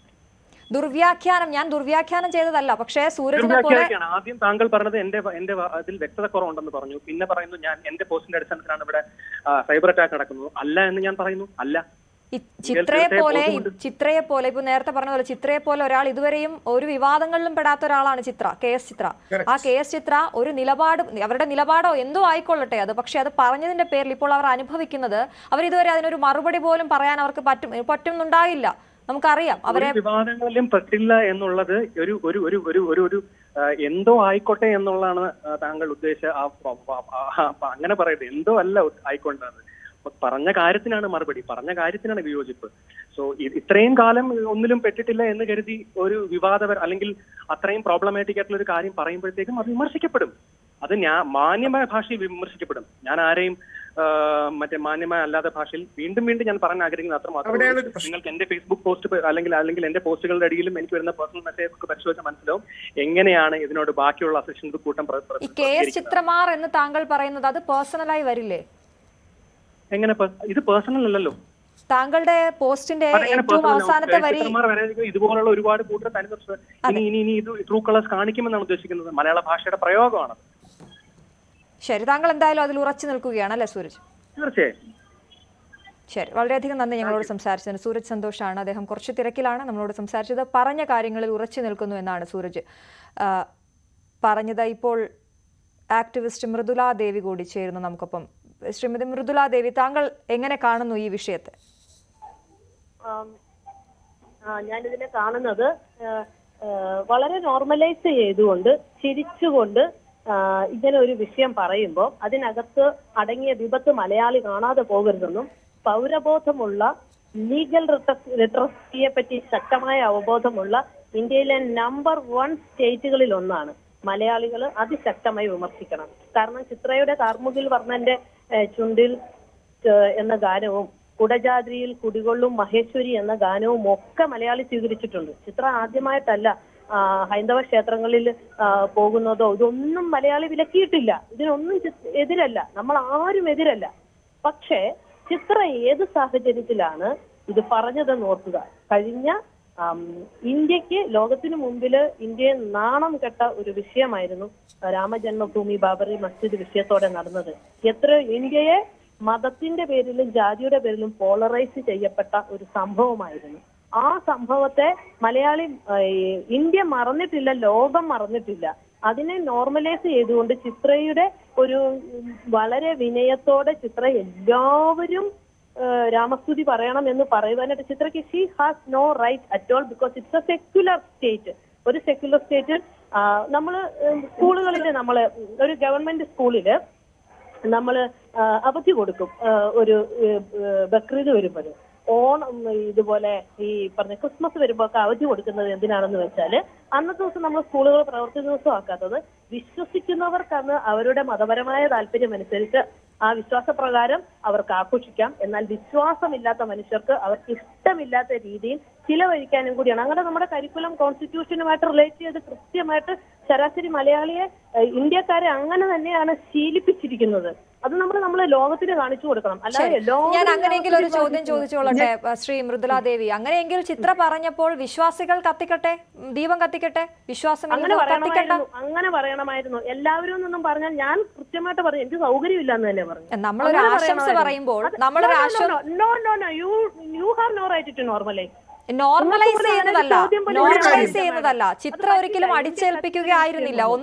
ചിത്ര അടിച്ചേൽപ്പിക്കുകയായിരുന്നു പറയാൻ ഏതെങ്കിലും മീഡിയക്ക് ധൈര്യമില്ലെങ്കിൽ എനിക്ക് ആ മീഡിയയോട് പറയാൻ യാതൊരു ധൈര്യക്കുറവുമില്ല. കാരണം നേരിട്ട് വിക്ടിമൈസേഷൻ ആയവരാണ്. രാഹുലിലേക്ക് വരാം, ഞാൻ രാഹുലിന് അവസരം തരാം. ചിത്രയെ ഒരു തരത്തിലും ഒരു ജനാധിപത്യ ബോധമുള്ള ഒരു മീഡിയ ഒരിക്കലും ഇതിനെ നോർമലൈസ് ചെയ്യരുത്. ഇത് നോർമലൈസേഷൻ ആണെന്ന് എനിക്ക് പറയാൻ ഞാൻ ഇന്ത്യയിൽ ഒരാളെയും ഭയക്കത്തില്ല. ഈ മീഡിയയിൽ കൂടി തന്നെ ഞാൻ പറയുന്നത്. ഞാൻ ചോദിക്കുന്നത് ഈ ചിത്രയ്ക്ക് പറയാൻ അവകാശമില്ലേ? താങ്കൾ പറയുന്ന അവകാശം ചിത്രയ്ക്കില്ലേ? ഇല്ല, അങ്ങനെ പറയാനുള്ള അവകാശമില്ല. കാരണം അതിനകത്ത് നമുക്ക് എങ്ങനെയാണ് ഉണ്ട് ഫ്രീഡം ഓഫ് സ്പീച്ച് എന്ന് പറയുന്നത് അങ്ങനെയല്ല, ലിബർട്ടി എന്ന് പറയുന്നതാണ്. ആ ലിബർട്ടി എന്ന് പറയുന്നത് മറ്റൊരാളുടെ സ്വാതന്ത്ര്യത്തിലേക്ക് കയറി നിന്നുകൊണ്ട് വേറൊരാളുടെ വിശ്വാസത്തിനകത്തേക്ക് കയറിക്കൊണ്ട് അല്ല അത് ചെയ്യുന്നത്. എങ്ങോട്ടേക്കാണ് ചിത്ര കയറിയത്? എങ്ങോട്ടേക്കാണ്? ഞാൻ പറയാം. ഇതിനകത്തുള്ള ഏറ്റവും വലിയ വിഷയം ചിത്രയെ പോലെ ഒരാൾ പറയുമ്പോൾ മലയാളികള് ഹിന്ദുവും ക്രിസ്ത്യാനിയും മുസ്ലിമും എല്ലാം ഇത് കേട്ട് ഇതേ ഭാഷ ഇതൊരു മുസ്ലിമോ ഒരു ക്രിസ്ത്യാനിയോ പറഞ്ഞിരുന്നെങ്കിലോ അപ്പോഴും നമ്മൾ മലയാളി ഇങ്ങനെ തന്നെ പ്രതികരിക്കും. ശ്രീ മൃദുലാദേവി, ഈ വിഷയത്തിൽ ചരിത്രം മാറ്റി നിർത്തിക്കൊണ്ടൊരു സംസാരമല്ല നമ്മൾ പറയുന്നത്. ഞാൻ ചോദിക്കുന്നത്, ചിത്രയെ പോലെ ഒരാൾ ഇത് പറയുമ്പോൾ അവർക്ക് പറയാനുള്ള അവകാശമുണ്ട്. ആ അവകാശത്തെ എന്തുകൊണ്ട് നിങ്ങൾ കാണുന്നില്ല എന്നുള്ളതാണ്. ചിത്രയ്ക്ക് പറയാനുള്ള അവകാശം എന്ന് പറയുന്നത് എല്ലാവരും എന്ന വാക്കിനെ എടുത്തുകൊണ്ടല്ലാതെ ചിത്രയ്ക്ക് ഇത് പറയാം. ഇതിനെ താല്പര്യമുള്ള വ്യക്തികൾക്ക്, നമ്മൾ എപ്പോഴും പറയുന്നുണ്ട്, നമ്മൾ മതത്തെ പറയുമ്പോൾ, അതുപോലെ തന്നെ ജാതി സമൂഹങ്ങൾ ഇത്തരം കാര്യങ്ങൾ പറയുമ്പോൾ ഇവിടുത്തെ വംശത്തെ പരിഗണിക്കണം, വർഗത്തെ പരിഗണിക്കണം. അവരുടെ മനസ്സിലേക്ക് ഭീതി വിടാത്ത ഒരു കാര്യമായിരിക്കണം. ഇത് ഭീതി പടർത്തുന്ന ഒരു കാര്യമാണ് പറയുന്നത്. അതിനെപ്പറ്റി ചിത്രയ്ക്ക് അവബോധം ഇല്ലെങ്കിൽ അത് ഉണ്ടാക്കി കൊടുക്കാനാണ് മീഡിയ ശ്രമിക്കേണ്ടത്. അല്ലാതെ ചിത്രയെ ന്യായീകരിച്ച് മെഴുകല്ല ചെയ്യേണ്ടത്. ചിത്രയെ ന്യായീകരിക്കുകയല്ല. എന്തായാലും താങ്കൾ ഒന്ന് തുടരണം. നിങ്ങളാണെങ്കിൽ എന്നെ ഒന്ന് തുടരാമോ മൃദുല? നമുക്ക് സംസാരിക്കാം, സമയമുണ്ട്. രാഹുൽ സംസാരിച്ചോ? മൃദുല രാഹുൽ ഒന്ന് സംസാരിച്ചോട്ടെ.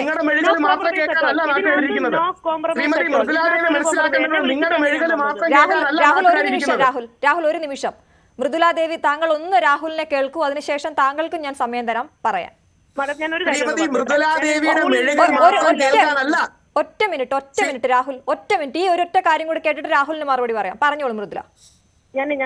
ഞാനിപ്പോ ന്യൂസ് 18 വിളിച്ചത് കൊണ്ട് സ്കൂളിൽ നിന്നാണ് ഞാൻ സംസാരിക്കുന്നത്. ക്ലാസ് ടൈമിൽ ഞാൻ ഇറങ്ങിയിരുന്ന എങ്കിലും ഒറ്റ മിനിറ്റ് ഞങ്ങളോട് തുടരൂ. രാഹുലിന് ഒരൊറ്റ കാര്യം പറയാനുണ്ട്. അല്ല, ശ്രീമതി മൃദുലാദേവിയുടെ മെഴുകൽ കേൾക്കാൻ മാത്രമല്ലല്ലോ ആൾക്കാർ ഇരിക്കുന്നത്. രണ്ട്, ഇവിടെ ഉപയോഗിച്ച വാക്കുകൾ നോക്കൂ. ചിത്രയെ ആരും വിലക്കിയിട്ടില്ലെന്ന്. ചിത്രയെ വിലക്കാൻ നിങ്ങൾ ആരാണ്? ചിത്രയെ പോലെ ലോകമറിയുന്ന, ഈ രാജ്യത്തിന്റെ വാനമ്പാടി എന്നറിയപ്പെടുന്ന, രാജ്യത്തിന്റെ പല ബഹുമതികളും നേടിയ ചിത്രയെ വിലക്കിയിട്ടില്ല. എന്തോ ഔദാര്യം പോലെ. ആ വാക്ക് നേരത്തെ പറഞ്ഞതാണ്. ചിത്രയെ വിലക്കിയിട്ടില്ല പോലും. ചിത്രയെ വിലക്കാൻ നിങ്ങൾ ആരാണ്?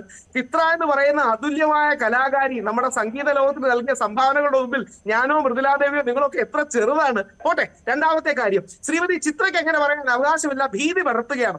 ഓർക്കുക, സുപ്രീം കോടതിയുടെ 5-അംഗ ബെഞ്ചിന്റെ വിധിക്ക് ശേഷം നടക്കുന്ന ഒരു ചടങ്ങാണ്. സുപ്രീം കോടതിയുടെ അനുവാദത്തോടെ ഭരണഘടനാപരമായി കോടതിയിൽ പോയി വിധിന്യായം വന്നു. അതിൽ മുസ്ലിം സഹോദരങ്ങളുടെ വേദന ഉൾക്കൊണ്ടുകൊണ്ട് അവർക്ക് 5 ഏക്കർ കൊടുത്തു. അവിടെ ഒരു നല്ല പള്ളി വരുന്നുണ്ട്, ഇവിടെ ഒരു അമ്പലം വരുന്നുണ്ട്.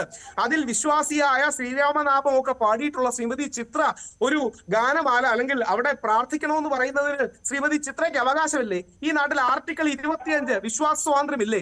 ശ്രീമതി ചിത്ര വിശ്വാസികളോടും ബാക്കിയുള്ളവരോടും നിങ്ങൾക്ക് വിശ്വാസത്തിലേക്ക് വേണ്ട. ഈ രാജ്യത്തെ ബഹുഭൂരിപക്ഷം ആൾക്കാരും വിശ്വാസികളാണ്. അവർക്ക് ആ വിശ്വാസത്തിന്റെ ഭാഗമായി വെളിച്ചം നേരാനും മറ്റുമുണ്ട്. എത്രയോ മുസ്ലിം സഹോദരങ്ങൾ ഇതിനായിട്ട്, അതായത് മുസ്ലിം സഹോദരങ്ങൾ ശ്രീരാമ ക്ഷേത്രത്തോട് സഹകരിക്കുന്നു. ഒരുപക്ഷെ നമ്മുടെ മതേതരവാദികൾ അറിയണം, 40% നമ്മുടെ ധന്നിപ്പൂർ മോസ്ക്, പ്രവാചകൻ മോസ്കിന് വേണ്ടിയുള്ള പവിത്രമായ സംഭാവനകൾ നൽകിയത് ഹിന്ദു കമ്മ്യൂണിറ്റിയിൽ നിന്നാണ്. 40% ആ പള്ളിക്ക് കിട്ടിയ സംഭാവനകളുടെ ഞാനും സംഭാവന നൽകിയിട്ടുണ്ട്. അത് നമ്മുടെ അഭിമാനമാണ്, നമ്മുടെ മതസൗഹാർദ്ദമാണ്, നമ്മുടെ ബഹുസ്വരതയാണ്. നമ്മുടെ ചരിത്രത്തിൽ നേരത്തെ ശ്രീമതി മൃദുലാദേവി സൂചിപ്പിച്ചതുപോലെ, ശ്രീ സൂരജ് സൂചിപ്പിച്ചതുപോലെ കലാപ കലുഷിതമായ കറുത്ത അധ്യായങ്ങൾ കഴിഞ്ഞ 30 വർഷത്തിൽ ഉണ്ടായി. നമുക്കിതിനൊരു അവസാനം വേണ്ടേ? നമ്മുടെ മക്കളിലേക്കും ഈ തർക്കം കൊടുക്കണോ? നമ്മുടെ വരും തലമുറയിലേക്കും ഈ വേദന പകരണോ? അതിനൊരു കൺസെൻസസ്, സമവായം ഉണ്ടായി. ആ സമവായത്തിന് വേണ്ടി ശ്രീ രവിശങ്കർ അടക്കം മുസ്ലിം സമൂഹത്തിലെ പ്രമുഖരടക്കം വളരെ ശക്തമായി മുമ്പോട്ട് വന്നു. ഒരു സമവായം ഉണ്ടായി. ഇനിയും പഴയ മുറിവുകൾ തുറന്ന് അതിൽ വീണ്ടും ഉപ്പിട്ട് അല്ലെങ്കിൽ ആൾക്കാരെ വേദനിപ്പിക്കുകയാണോ വേണ്ടത്? ശരി രാഹുൽ ഒന്ന് ഇടപെടുകയാണ്. ഒന്ന് പറഞ്ഞോട്ടെ, സംസാരിച്ചോട്ടെ. റിപ്ലൈ പറയാം പറഞ്ഞോളൂ. ഓക്കെ.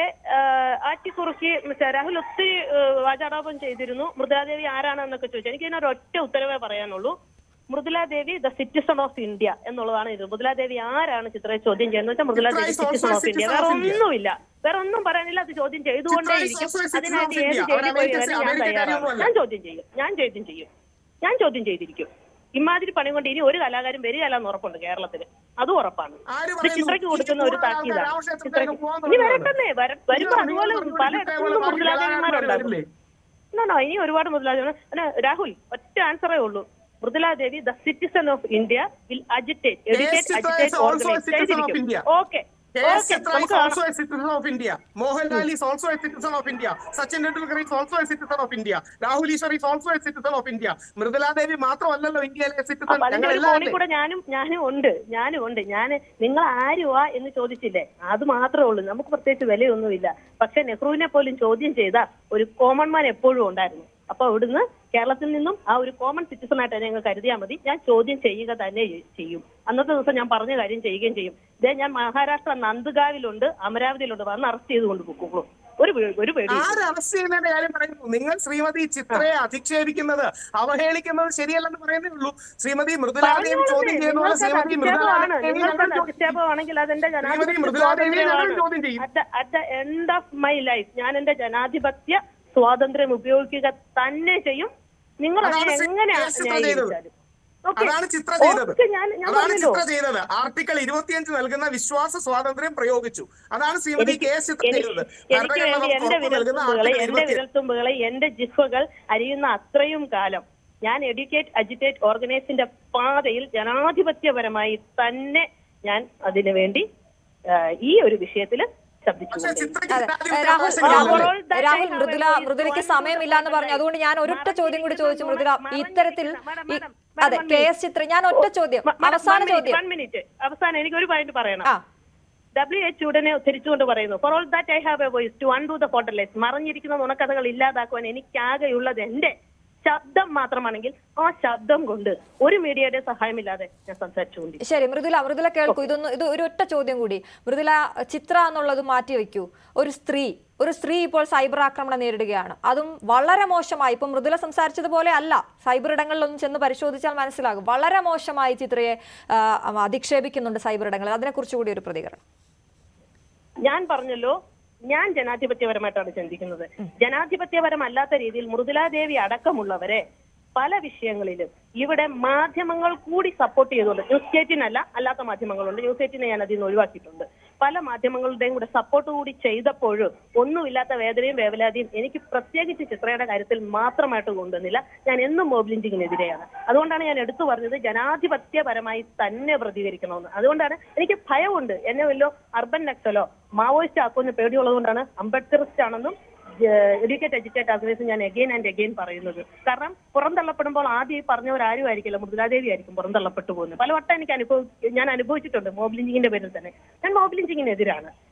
ചിത്രയെന്നല്ല ആരെ പോലും, ഒരു വ്യക്തിയെ പോലും. പക്ഷെ ചിത്ര മോബ് ലിഞ്ച് ചെയ്യുമ്പോൾ മാത്രം ഒരു വികാരം ഉണ്ടാവുകയും അല്ലാത്തവർ സഹിച്ചോട്ടെ എന്നുള്ള ഒരു നിലപാടിനോട് ഒത്തുവരുന്നിരിക്കാനും തയ്യാറുമല്ല. നിർത്തുമ്പോൾ എല്ലാം ഈക്വാലിറ്റി വേണം. ഈക്വാലിറ്റിക്ക് വേണ്ടി ഈക്വാലിറ്റി തന്നെ വേണം എല്ലാ കാര്യങ്ങളും. ഇത് നിർത്തുക. മോബ് ലിഞ്ചിങ് നിർത്താൻ നമ്മുടെ മാസ്ക് ടിപ്പിച്ച സർക്കാരിന് മോബ് ലിഞ്ചിങ് നിർത്താൻ കഴിയില്ലെന്നാണോ പറയുന്നത്? ശരി, അതൊക്കെ നിർത്തട്ടെ. ശരി, വളരെയധികം നന്ദി ശ്രീ മൃദുലാദേവി ഞങ്ങളോട് സംസാരിച്ചതിന്. Thank you. രാഹുൽ, ഈ വിഷയത്തിൽ ചിത്രയെ അങ്ങേയറ്റം വിമർശിക്കുന്നവർ പറയുന്ന, അതായത് നല്ല വാക്കുകൾ കൊണ്ട് വിമർശിക്കുന്നവരുണ്ട്, വിമർശനം തന്നെ പല രീതിയിലുണ്ടല്ലോ. വളരെ മോശമായി വിമർശിക്കുന്നവരുണ്ട്, വസ്തുതകൾ നിരത്തിക്കൊണ്ട് വിമർശിക്കുന്നവരുണ്ട്. അവരുടെ ഒരു വലിയ വാദം ചരിത്രം മറച്ചു വെച്ചുകൊണ്ട് ചിത്രയെ പോലെ എന്ന് പറയുമ്പോൾ ചിത്രയ്ക്ക് അവർക്ക് പ്രാധാന്യം കൊടുക്കുന്നുണ്ട്. ചിത്രയെ പോലെ ഒരാൾ ഇങ്ങനെ പറയാൻ പാടില്ലായിരുന്നു, ശ്രദ്ധിക്കണമായിരുന്നു കുറച്ചുകൂടി എന്നൊരു വിമർശനമുണ്ട്. അതിനോട് എന്താണ് പ്രതികരണം? രണ്ട് കാര്യങ്ങളാണ് നമ്മൾ ശക്തമായി. ഇപ്പൊ രാവിലെ എന്റെ അമ്മ മല്ലിക നമ്പൂതിരി ഇത് കണ്ട് വളരെ അജിറ്റേറ്റഡ് ആയി. ചിത്രയെ പോലെ നമ്മളെല്ലാം സ്നേഹിക്കുന്ന ഒരു വ്യക്തി ആക്രമിക്കുന്നു. അവരെന്താ പറഞ്ഞത്? അവരൊരു വിശ്വാസിയുടെ കണ്ണിൽ നിന്നാണ് പറഞ്ഞത്. ആ വിശ്വാസിയുടെ കണ്ണിൽ നിന്ന്, അല്ലാതെ നിയമ പണ്ഡിതയുടെ കണ്ണിൽ നിന്നുകൊണ്ടോ ചരിത്രകാരിയുടെ കണ്ണിൽ നിന്നുകൊണ്ടോ അല്ല. ഒരു വിശ്വാസിയുടെ കണ്ണിൽ നിന്ന് നിങ്ങൾ പ്രാർത്ഥിക്കണം. രണ്ട്, ചരിത്രപരമായി അങ്ങോട്ടും ഇങ്ങോട്ടും ഡിബേറ്റ് ഉണ്ടാകാം. അതുകൊണ്ടല്ലേ ബഹുമാനപ്പെട്ട സുപ്രീം കോടതിയിലേക്ക് കേസ് പോയത്. സുപ്രീം കോടതി ഇന്നൊരു സമവായം കണ്ടെത്തിയിട്ടില്ലേ? എന്തായാലും സുപ്രീം കോടതിയുടെ 5 അംഗ ബെഞ്ചിനേക്കാൾ കൂടുതൽ വലിയവരല്ലല്ലോ നമ്മൾ നിയമ പാണ്ഡിത്യത്തിൽ. ചരിത്രപരമായ, സാമൂഹികമായ, രാഷ്ട്രീയപരമായ, നിയമപരമായ ഒരു ചരിത്രം ശ്രീരാമജന്മഭൂമിയും ആ ഒരു വിഷയത്തിനുണ്ട്. നമ്മുടെ മുസ്ലിം സഹോദരങ്ങൾക്ക് ചില വിഷമവും ഉണ്ടായിട്ടുണ്ട്. ആ വിഷമം ഉൾക്കൊള്ളുന്നു. അവരോടൊപ്പം തന്നെയാണ് ഞാനടക്കമുള്ള എല്ലാ സാധാരണക്കാരും. എന്നാൽ ഇന്നൊരു സമവായം, കൺസെൻസസ് ഉണ്ടായിരിക്കുന്നു. ആ സമവായം രാമജന്മഭൂമിയിൽ ഈ ക്ഷേത്രവും ധന്നിപ്പൂറിൽ പ്രവാചകൻ മുഹമ്മദ് നബി സല്ലല്ലാഹു അലൈഹി വസല്ലത്തിന്റെ പേരിൽ ഒരു പള്ളിയും ഉണ്ടാകും. രണ്ടിടത്തേക്ക് ഞാൻ പോകുന്നുണ്ട്, രണ്ടിടത്തേക്ക് നമ്മൾ പോകണം. അതാണ് ഒരു ഇന്ത്യക്കാരൻ ചെയ്യേണ്ടത്. ശ്രീമതി KS ചിത്ര എന്ന ഹിന്ദു സമുദായത്തിൽ ജനിച്ച എല്ലാ സമുദായത്തിന്റെയും ഭക്തിഗാനങ്ങൾ പാടിയിട്ടുള്ള വിശ്വാസിയായ ഒരു വ്യക്തി പ്രാണപ്രതിഷ്ഠ നടക്കുന്ന സമയത്ത് നിങ്ങൾ ഭജന ജപിക്കണമെന്ന് പറയുന്നു, രാമനാമം ജപിക്കണമെന്ന് പറയുന്നു. ഇതിൽ എന്താണ് ഇത്ര ആക്രമിക്കാനുള്ളത്? നേരെ തിരിച്ച് ഇതൊരു കപട മതേതരത്വം, സ്യൂഡോ സെക്കുലറിസമാണ്. അതായത് വിശ്വാസം പറഞ്ഞാൽ പാടില്ല, ഇതെന്തോ തെറ്റാണ്, ഇതിനെ പ്രശ്നവൽക്കരിക്കുകയാണ് ചെയ്യുന്നത്. തീർച്ചയായിട്ടും നമ്മുടെ മുസ്ലിം സമൂഹം അവിടെ പള്ളി ഉണ്ടാകുമ്പോൾ അവിടെ ബോലോ തക്ബീർ അല്ലാഹു അക്ബർ അക്ബറിനോ, അല്ലെങ്കിൽ തീർച്ചയായും അവരുടേതായ പവിത്രമായ കാര്യങ്ങൾ ജപിക്കണം. അതേപോലെ ക്രിസ്ത്യൻ സമൂഹം അവരുടെ ജപിക്കണം, അതേപോലെ ഹിന്ദു സമൂഹം ജപിക്കണം. ഇനി നിങ്ങൾക്ക് വിശ്വാസമൊന്നുമില്ലെങ്കിൽ നിങ്ങൾക്ക് തീർച്ചയായും മാറി നിന്ന് നിങ്ങളുടേതായ രീതിയിൽ അതിൽ പങ്കെടുക്കുകയോ പങ്കെടുക്കാതിരിക്കുകയും ചെയ്യാം. പക്ഷേ ചിത്രയുടെ ആവിഷ്കാര സ്വാതന്ത്ര്യത്തിനെ പ്രശ്നവൽക്കരിക്കുകയും ആക്രമിക്കുകയും ശ്രീമതി KS ചിത്രയെ ഡീമോണൈസ് ചെയ്യുകയും വക്രീകരിക്കുകയും ബ്ലാക്കൻ ചെയ്യുകയും കരിവാരി തേക്കുകയും ചെയ്യുന്നത് ദൗർഭാഗ്യകരമാണ്. ശ്രീമതി KS ചിത്ര, ശ്രീ യേശുദാസ്, മോഹൻലാൽ, മമ്മൂട്ടി ഇതെല്ലാം നമ്മുടെ പൊതു പൈതൃകം, പൊതു സ്വത്താണ്. ഈ കലാ പൈതൃകമാണ്. അവരെ നമ്മൾ രാഷ്ട്രീയത്തിന്റെ കളികളിൽ വെക്കരുത്. ഇത് കക്ഷി രാഷ്ട്രീയത്തിന് അതീതമായി ആത്മീയതയുടെ ഒരു സ്പേസ് ആണ്. ഇന്ന് മഹാത്മാഗാന്ധി ജീവിച്ചിരുന്നെങ്കിൽ ഒരുപക്ഷെ ശ്രീമതി KS ചിത്രയെ പോലൊരു വിശ്വാസിയാണ് അദ്ദേഹവും പറയുന്നത് നമുക്കപ്പം നാമം ജപിക്കാന്നായിരിക്കും. അദ്ദേഹം അങ്ങനെ നാമം ജപിക്കുമ്പം ഈശ്വരല്ല തേരോ നാം സബുക്കോ സന്മതി ദേ ഭഗവാൻ എന്നായിരിക്കും ഒരുപക്ഷെ പറയുന്നത്.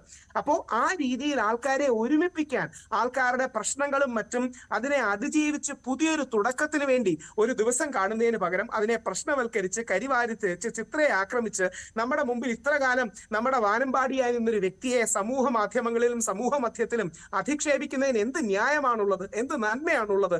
അതിൽ എന്ത് തരം കപടം അല്ലെങ്കിൽ എന്ത് തരം മതേതരത്വമാണുള്ളത്? ശരി രാഹുൽ, എന്തായാലും ചോദ്യങ്ങൾ നിരവധിയുണ്ട്, ബാക്കിയാവുകയാണ്. ആരോപണ പ്രത്യാരോപണങ്ങൾ ഈ വിഷയത്തിൽ തുടരുകയാണ്. സൈബർ ഇടങ്ങളിലെ ആക്രമണങ്ങൾ പാടില്ല എന്ന് തന്നെയാണ് അവസാനമായി പറയാനുള്ളത്. വളരെയധികം നന്ദി രാഹുൽ ഞങ്ങളോട് സംസാരിച്ചതിന്. മോദി വരും.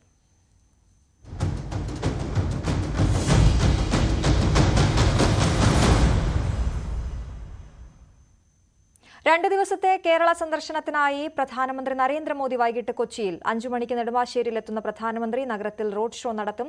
നാളെ ഗുരുവായൂരിൽ സുരേഷ് ഗോപിയുടെ മകളുടെ കല്യാണത്തിന് പങ്കെടുക്കുന്ന മോദി തൃപ്രയാർ ക്ഷേത്രത്തിലും ദർശനം നടത്തും. കൊച്ചിയിൽ വിവിധ പദ്ധതികളുടെ ഉദ്ഘാടനവും മോദി നിർവഹിക്കും. ലോക്സഭാ തെരഞ്ഞെടുപ്പ് അടുത്തിരിക്കെ 2 ആഴ്ചയ്ക്കിടെ 2ാം തവണയാണ് മോദി കേരളത്തിലെത്തുന്നത്. വിവരങ്ങളുമായി ഞങ്ങളുടെ പ്രതിനിധികൾ ചേരുന്നു. ആദ്യം CV അനുമോദിലേക്ക്. അനുമോദ, എങ്ങനെയാണ് ഒരുക്കങ്ങൾ? വിവരങ്ങൾ.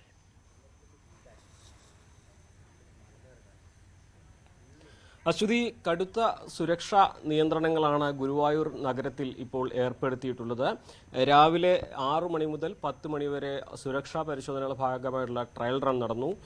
ഗുരുവായൂർ ക്ഷേത്രത്തിന് ചുറ്റുമുള്ള എല്ലാ കവാടങ്ങളും അടച്ച് പോലീസിന്റെ പഴുതടച്ച പരിശോധനകളും നടപടികളുമായിരുന്നു രാവിലെ ഉണ്ടായിരുന്നത്. 10 മണിക്ക് ശേഷം ഗതാഗത നിയന്ത്രണം നീക്കി സാധാരണ പോലെയായി.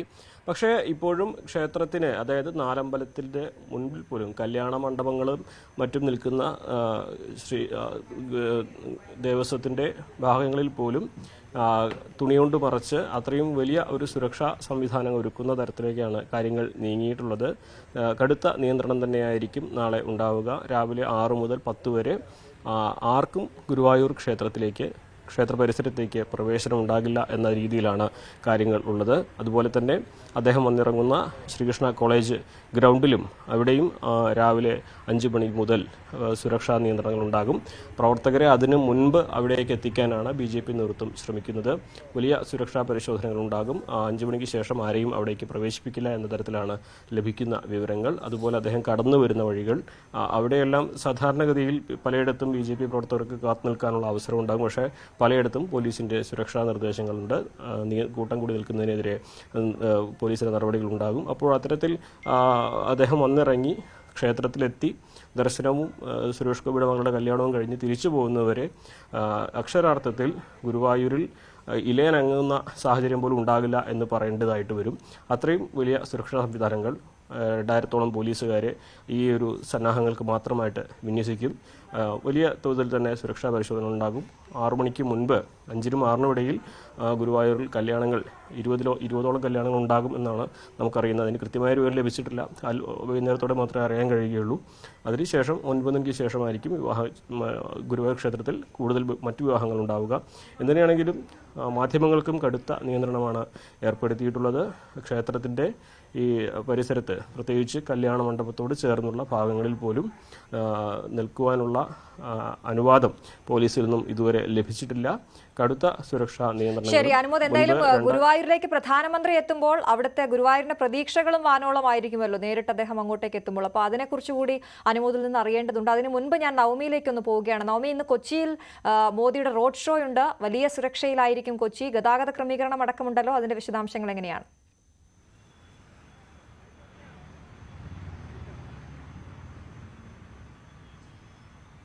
അശ്വതി, പ്രധാനമന്ത്രിയെ വരവേൽക്കാനായി കൊച്ചി ഒരുങ്ങിക്കഴിഞ്ഞു. അവസാനവട്ട ഒരുക്കങ്ങളെല്ലാം പൂർത്തിയായി. ഗതാഗത നിയന്ത്രണം 2 മണി മുതലാണ് ആരംഭിക്കുക. പ്രധാനപ്പെട്ട ബസ്സുകൾ അല്ലെങ്കിൽ വലിയ വാഹനങ്ങൾ, സ്വകാര്യ വണ്ടികളൊന്നും ഇനി നഗരത്തിലേക്ക് പ്രവേശിക്കുന്നത് കുറച്ച് ബുദ്ധിമുട്ടായിരിക്കും. അതായത് MG റോഡ് ഭാഗത്ത് നിന്നും ഗസ്റ്റ് ഹൌസ് വഴിയാണ് ഇന്നത്തെ റോഡ് ഷോ സംഘടിപ്പിക്കുക. ഏകദേശം 7 മണിയോടുകൂടി റോഡ് ഷോ ആരംഭിക്കുമെന്നാണ് നമുക്ക് ഏറ്റവും ഒടുവിലായി അറിയാൻ കഴിയുന്നത്. നേരത്തെ 6 മണിക്ക് ആരംഭിക്കുമെന്നാണ് പറഞ്ഞിരുന്നത്. പക്ഷേ പ്രധാനമന്ത്രി എത്താൻ 6:30 മാത്രമേ പ്രധാനമന്ത്രി നെടുമ്പാശ്ശേരിയിൽ എത്തുകയുള്ളൂ. അതിനുശേഷം മാത്രം 7 മണിയോടുകൂടിയായിരിക്കും റോഡ് ഷോ ആരംഭിക്കുകയുള്ളൂ. അതിനു മുൻപ് ഏകദേശം 2 മണിയോടുകൂടി അല്പസമയത്തിനുള്ളിൽ തന്നെ ഈ നഗരത്തിലേക്കുള്ള ഗതാഗതം പൂർണ്ണമായും നിരോധിക്കും. അതിനുശേഷം ഈ മറ്റ് ജില്ലകളിൽ നിന്ന് വരുന്ന പാർട്ടിയുടെ വാഹനങ്ങൾക്കായി പ്രത്യേക സൗകര്യം ഒരുക്കിയിട്ടുണ്ട്. പ്രത്യേകിച്ച് ഇടങ്ങളെല്ലാം നേരത്തെ തന്നെ അവർക്ക് അറിയിച്ചിട്ടുണ്ട് എവിടെയൊക്കെ പാർക്ക് ചെയ്യാൻ കഴിയുമെന്നുള്ളത്. അത്തരത്തിലാണ് ഗതാഗത നിയന്ത്രണം. സുരക്ഷയും ശക്തമാക്കി തന്നെ ഉണ്ട്. കഴിഞ്ഞ ദിവസങ്ങളിലൊക്കെ SPGയുടെ തന്നെ നേതൃത്വത്തിലുള്ള കനത്ത സുരക്ഷയാണ് അവിടെ ഒരുക്കിയിരിക്കുന്നത്. അവരുടെ നിരീക്ഷണ വലയത്തിൽ തന്നെയാണ് ഇപ്പോൾ കൊച്ചി നഗരമുള്ളത്. 2000 പോലീസ് ഉദ്യോഗസ്ഥരെയും സ്ഥലത്ത് വിന്യസിച്ചിട്ടുണ്ട്. അങ്ങനെ എല്ലാവിധത്തിലുള്ള സുരക്ഷകളെല്ലാം ശക്തമാക്കിയിട്ടുണ്ട്. ഏകദേശം 1,00,000-ഓളം പ്രവർത്തകരെയാണ് പ്രതീക്ഷിക്കുന്നത്. 1,00,000-ഓളം പ്രവർത്തകരെ അണിനിരത്തും. ഇവർക്ക് പ്രധാനമന്ത്രിക്ക് പുഷ്പവൃഷ്ടി അർപ്പിക്കാൻ വേണ്ടിയിട്ടുള്ള സൗകര്യങ്ങളും ഒരുക്കി കഴിഞ്ഞിട്ടുണ്ട്. അത്തരത്തിൽ പ്രധാനമന്ത്രിയെ വരവേൽക്കാൻ വേണ്ടിയിട്ടുള്ള എല്ലാ തയ്യാറെടുപ്പും ഒരുങ്ങിക്കഴിഞ്ഞു. കഴിഞ്ഞ തവണ നമ്മുടെ തേവര യുവം പരിപാടിയിൽ പ്രധാനമന്ത്രി എത്തിയപ്പോൾ കണ്ട ഒരു ആൾക്കൂട്ടം തന്നെയാണ് BJP നേതൃത്വം ഇപ്രാവശ്യവും കൊച്ചിയിൽ പ്രതീക്ഷിക്കുന്നത്. ശരി നവമി, ഞാൻ ഒരിക്കൽ കൂടി അനുമോദിലേക്ക് പോവുകയാണ്. അനുമോദ്, നമ്മൾ നേരത്തെ പറഞ്ഞതുപോലെ കേന്ദ്രമന്ത്രി വി മുരളീധരനൊക്കെ സംസാരിക്കുമ്പോൾ പറയുന്നുണ്ടായിരുന്നു ഏറ്റവും പ്രധാനം വികസന പദ്ധതികളുടെ പ്രഖ്യാപനം തന്നെയാണ് എന്നുള്ളതാണ്. അപ്പോൾ ഗുരുവായൂർ എന്തൊക്കെയാണ് പ്രതീക്ഷിക്കുന്നത്?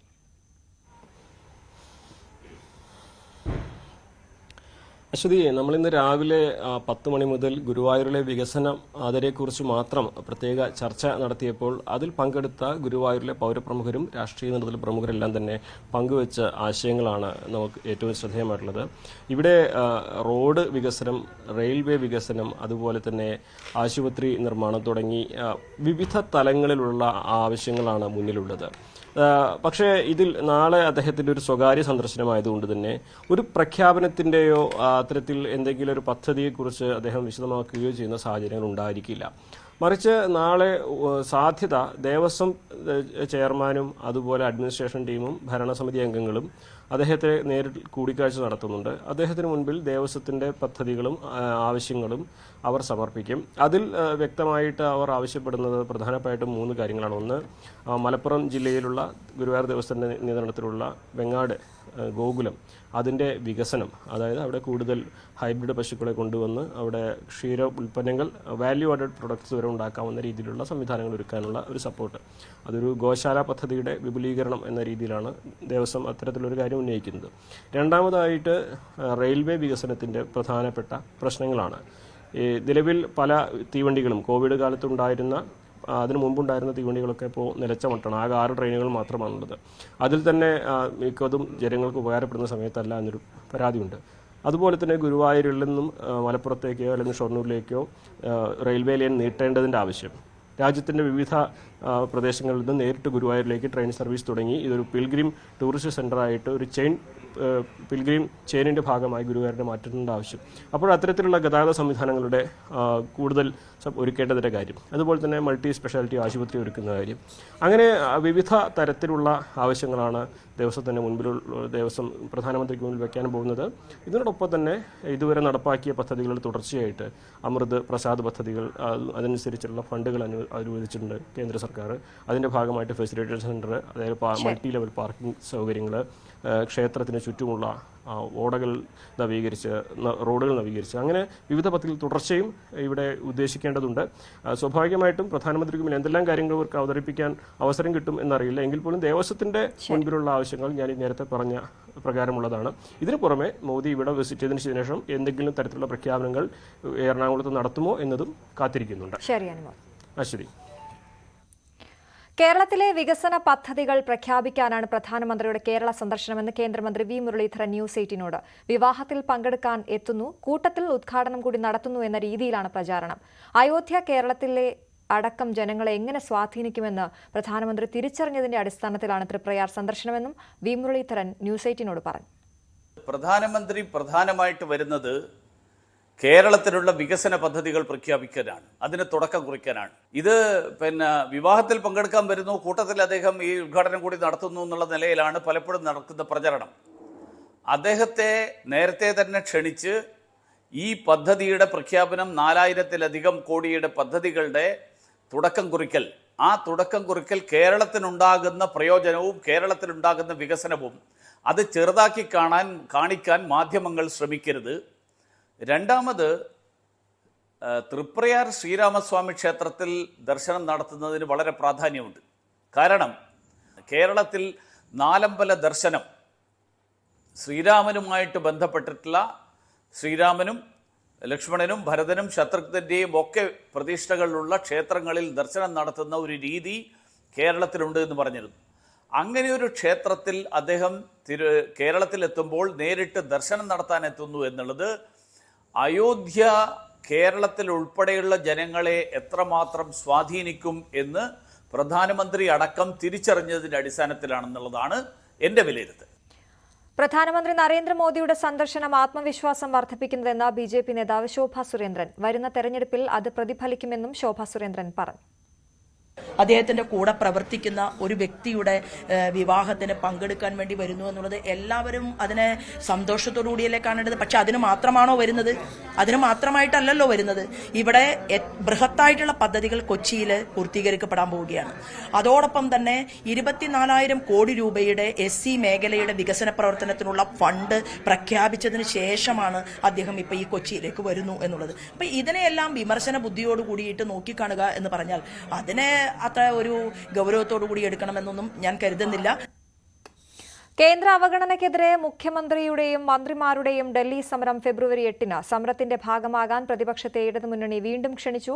വിഷയം ഉന്നയിച്ച മറ്റ് സംസ്ഥാനങ്ങളിലെ മുഖ്യമന്ത്രിമാർക്കും കേന്ദ്രമന്ത്രിമാർക്കും മുഖ്യമന്ത്രി പിണറായി വിജയൻ കത്തെഴുതും. വി അരുൺ ചേരുന്ന വിവരങ്ങളുമായി. അരുൺ, ഏത് രീതിയിലാണ് സമരം ആസൂത്രണം ചെയ്യുന്നത്? വിവരങ്ങൾ. VS അച്യുതാനന്ദ സർക്കാരിന്റെ കാലത്ത് മുഖ്യമന്ത്രിയും മന്ത്രിമാരും ഡൽഹിയിൽ അന്നത്തെ കേന്ദ്ര സർക്കാരിന്റെ സമരം നടത്തിയിരുന്നു. എന്തുകൊണ്ട് ഇപ്പോൾ പിണറായി വിജയനും മന്ത്രിമാരും അതിൽ തയ്യാറാകുന്ന വിമർശനം ശക്തമായി തന്നെ സർക്കാരിനും അതുപോലെ തന്നെ മുന്നണി നേതൃത്വത്തിനുമെതിരെ ഉയർന്നിരുന്നു. പ്രതിപക്ഷവും ആ ചോദ്യങ്ങൾ ഉന്നയിച്ചിരുന്നു. ഭരണമുന്നണിക്കുള്ളിൽ നിന്ന് തന്നെ പലപ്പോഴും അത്തരം വിമർശനങ്ങൾ ശക്തവുമായിരുന്നു. ആ വിമർശനം മറികടക്കാനാണ് ഇപ്പോൾ മുഖ്യമന്ത്രിയും മന്ത്രിമാരും ഡൽഹിയിൽ ജന്തർ മന്ദറിന് മുന്നിൽ സമരത്തിന് പോകുന്നത്. മുഖ്യമന്ത്രിയും മന്ത്രിമാരും കേരളത്തിൽ നിന്നുള്ള ഇടത് MLA-മാരും അതുപോലെ തന്നെ MP-മാരും രാജ്യസഭാ മെമ്പർ അടക്കമുള്ളവർ ഈ സമരത്തിൽ പങ്കെടുക്കും. ശക്തമായ ഒരു പ്രക്ഷോഭമായി ഇത് മാറ്റിയെടുക്കാനാണ് തീരുമാനം. ഫെബ്രുവരി 8-നാകും സമരം. ഈ സമരത്തിലേക്ക് പ്രതിപക്ഷത്തെയും സർക്കാർ ക്ഷണിച്ചിട്ടുണ്ട്. എന്നാൽ പ്രതിപക്ഷം പങ്കെടുക്കാനുള്ള സാധ്യത കുറവാണ്. അതിനെതിരെ വലിയ വിമർശനം ഇതിനകം തന്നെ ഇടത് കേന്ദ്രങ്ങൾ ഉയർത്തുന്നുമുണ്ട്. കേരള ഹൗസിന്റെ മുമ്പിൽ നിന്ന് ജാഥയായി പുറപ്പെട്ട് ജന്തർ മന്ദിറിൽ ഒരു സമരം ചെയ്യാൻ മുഖ്യമന്ത്രിയും കേരളത്തിലെ മന്ത്രിമാരാകെ അതോടൊപ്പം ഇടതുപക്ഷ ജനാധിപത്യ മുന്നണിയിലെ മുഴുവൻ MLA-മാരും MP-മാരും രാജ്യസഭയിലെയും ലോകസഭയിലെയും MP-മാരും ആ സമരത്തിൽ പങ്കെടുക്കണം എന്നാണ് LDF തീരുമാനിച്ചത്. LDF ആഗ്രഹിക്കുന്നത് ഇത് LDF-ന്റെ മാത്രം ഒരു സമരമായി മാറരുത്. ഇത് കേരള ജനതയുടെ സമരമാണ്. അതുകൊണ്ട് പ്രതിപക്ഷമാണെങ്കിലും വ്യത്യസ്ത കക്ഷികളിലാണെങ്കിൽ പോലും അവരെല്ലാം കേരളീയരാണ്. അവരെല്ലാം ഈ സമരവുമായി ഈ പ്രവർത്തനവുമായി സഹകരിക്കണം. ഇതുവരെ നിലപാട് വ്യക്തമാക്കിയിട്ടില്ല. ഞങ്ങൾ അഭ്യർത്ഥിക്കുന്ന ഇടതുപക്ഷ ജനാധിപത്യ മുന്നണി UDF-നോട് അഭ്യർത്ഥിക്കുന്നത് ഇത് കേരള ജനതയുടെ സമരമാണ്. അതുകൊണ്ട് നിങ്ങൾ കൂടി പങ്കാളികളാകണം. നിങ്ങളുടെ MLA-മാരും MP-മാരും കൂടി ഈ സമരത്തിൽ പങ്കാളികളാകണം എന്നാണ് ഞങ്ങൾ ആഗ്രഹിക്കുന്നത്. അതാണ് ഞങ്ങൾ അവരോട് അഭ്യർത്ഥിച്ചിട്ടുള്ളത്. സംസ്ഥാനത്തെ മുഖ്യമന്ത്രിയും മന്ത്രിമാരും പങ്കെടുക്കുന്നതിന് പുറമെ മറ്റു സംസ്ഥാനങ്ങൾ, അതായത് BJP ഭരിക്കുന്ന സംസ്ഥാനങ്ങളിലെ മുഖ്യമന്ത്രിമാർക്കും കേന്ദ്രമന്ത്രിമാർക്കും അടക്കം മുഖ്യമന്ത്രി കത്തെഴുതും. സംസ്ഥാനത്തെ കേന്ദ്രം സാമ്പത്തികമായി ഞെരുക്കുന്നു, ഫെഡറൽ സംവിധാനം തകർക്കുന്ന ശ്രമങ്ങൾ കേന്ദ്ര ഭാഗത്തു നിന്നുണ്ടാകുന്നു. ഇതിനെ ഒന്നിച്ചു നിൽക്കുമെന്ന് ആവശ്യപ്പെട്ട് മറ്റു സംസ്ഥാനങ്ങളിലെ മുഖ്യമന്ത്രിമാരുടെ രാഷ്ട്രീയ പാർട്ടി നേതൃത്വങ്ങളുടെ പിന്തുണയും സർക്കാർ തേടുന്നുണ്ട്. BJP ഇതര സംസ്ഥാനങ്ങളിലെ മുഖ്യമന്ത്രിമാർ ഒരുപക്ഷെ സ്റ്റാലിനും അതുപോലെ അരവിന്ദ് കെജ്രിവാളും ഉൾപ്പെടെയുള്ളവർ ഇതിലേക്ക് പങ്കെടുക്കണമെന്നൊരു ആഗ്രഹം സംസ്ഥാന സർക്കാരിനുള്ള നീക്കങ്ങളും ശക്തമാവുകയാണ്. വലിയൊരു പ്രക്ഷോഭമായി, കേന്ദ്ര സർക്കാരിന്റെ വലിയൊരു പ്രക്ഷോഭമായി ഇത് ഉയർത്തിക്കൊണ്ടുവരാനാണ് സംസ്ഥാന സർക്കാരിന്റെ ശ്രമം. പ്രത്യേകിച്ച് ലോക്സഭാ തെരഞ്ഞെടുപ്പ് അടുത്തിരിക്കെ ഇത്തരമൊരു നീക്കം ശക്തമായി തന്നെ ഉയർന്നു വരും. അത് ലോക്സഭാ തെരഞ്ഞെടുപ്പ് ഒരുക്കങ്ങൾ ഒരു തെരഞ്ഞെടുപ്പിന്റെ പ്രചരണത്തിന്റെ ഭാഗമായി കൂടി മാറ്റുകയാണ് ഇടതുമുന്നണിയുടെ ശ്രമം. വലിയ സമരരൂപങ്ങൾ അതിനുശേഷം സംസ്ഥാനത്തുമുണ്ടാകും. 8-ാം തീയതി തന്നെ സംസ്ഥാനത്ത് ഗൃഹസന്ദർശനം, അതുപോലെ തന്നെ പഞ്ചായത്ത് തലത്തിൽ പ്രതിഷേധ കൂട്ടായ്മകളൊക്കെ ഇടതുമുന്നണി സംഘടിപ്പിക്കുന്നുണ്ട്. അതിനുശേഷം തുടർ സമരങ്ങൾ ഈ വിഷയത്തിൽ കേന്ദ്രത്തിനെതിരെയും ഗവർണർക്കെതിരെയും തുടർ സമരങ്ങൾക്കും ഇടതുമുന്നണിയുടെ നീക്കമുണ്ട്. കരുവന്നൂർ വിഷയത്തിൽ പി രാജീവിനെ പിന്തുണച്ച് ഇ.പി. ജയരാജൻ. ലോൺ കൊടുക്കാൻ പറയുന്നത് അത്ര വലിയ തെറ്റാണോ എന്നും ഇ.പി. ജയരാജൻ ചോദിച്ചു. രാജീവ് ജില്ലാ സെക്രട്ടറി ആയിരുന്ന സമയത്ത് എറണാകുളത്ത് വീട് വെച്ചതിനെ കുറിച്ച് അറിയില്ല, എന്നാൽ അതിലെന്താണ് തെറ്റെന്നും ഇ.പി. ചോദിച്ചു. നമ്മുടെ നാട്ടിൽ വായ്പ വാങ്ങാൻ ആൾ വരും, പൊതുരംഗത്ത് പ്രവർത്തിക്കുന്നവരുടെ സഹായത്തിന് വരും, ജോലിക്ക് വേണ്ടിയിട്ടുള്ള കാര്യങ്ങളുമായിട്ട് വരും. ഇങ്ങനെ എത്രയെത്ര അപേക്ഷകളും പരാതികളും നമ്മുടെയൊക്കെ മുമ്പിൽ വരുന്നുണ്ട്. അങ്ങനെ ഏതെങ്കിലും ഒരു പരാതി വന്നാൽ നമുക്ക് മനസ്സ് നൊന്ത് ഒരാളെ സഹായിക്കാൻ വേണ്ടി ഒരു വാക്ക് പറഞ്ഞു പോയാൽ അതാണോ ഏറ്റവും വലിയ കുറ്റം? എങ്ങനെയാ ഇങ്ങനെ വാർത്ത കൊടുക്കുന്നത്? അതുകൊണ്ട് വാർത്ത കൊടുക്കുന്ന മാധ്യമങ്ങൾ ഈ കാര്യത്തിൽ നിങ്ങൾ ഇടതുപക്ഷത്തോട് സഹകരിക്കണമെന്നൊന്നും ഞാൻ പറയുന്നില്ല, പക്ഷേ ആളുകളെ കളങ്കപ്പെടുത്തരുത്, കളങ്കപ്പെടുത്താൻ ഇത്തരം വാർത്തകൾ ഉപയോഗിക്കരുത്. അതാണ് ആ വാർത്തയുമായി ബന്ധപ്പെട്ട് എനിക്ക് പറയാനുള്ള കാര്യം. കരുവന്നൂർ കേസിൽ എന്തുകൊണ്ട് വ്യവസായ മന്ത്രി മിണ്ടാതിരിക്കുന്നുവെന്ന് കേന്ദ്രമന്ത്രി വി മുരളീധരൻ. എന്ത് താൽപര്യമാണ് പി രാജീവിന് കരുവന്നൂർ ബാങ്കിൽ ഉണ്ടായിരുന്നതെന്നും എറണാകുളം ജില്ലയിൽ ആർക്കൊക്കെ സഹായങ്ങൾ കരുവന്നൂരിൽ നിന്ന് ലഭിച്ചുവെന്നും വി മുരളീധരൻ ചോദിച്ചു.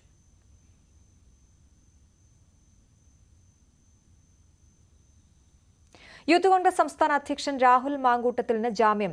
സെക്രട്ടേറിയറ്റ് മാർച്ചുമായി ബന്ധപ്പെട്ട പുതിയ 2 കേസുകളിലാണ് Thiruvananthapuram judicial first class magistrate കോടതി ജാമ്യം അനുവദിച്ചത്. സെക്രട്ടേറിയറ്റ് മാർച്ചിലെടുത്ത 2 കേസുകളിലും DGP മാർച്ചിലെടുത്ത 2 കേസുകളിലുമാണ് ജാമ്യം. ഇന്ന് രാവിലെയാണ് രാഹുലിന് പുതിയ 2 കേസുകളിൽ അറസ്റ്റ് ചെയ്തത്. എന്നാൽ ആദ്യം അറസ്റ്റ് ചെയ്ത കേസിൽ ജാമ്യം ലഭിക്കാത്തതിനാൽ രാഹുൽ ജയിലിൽ തന്നെ തുടരും.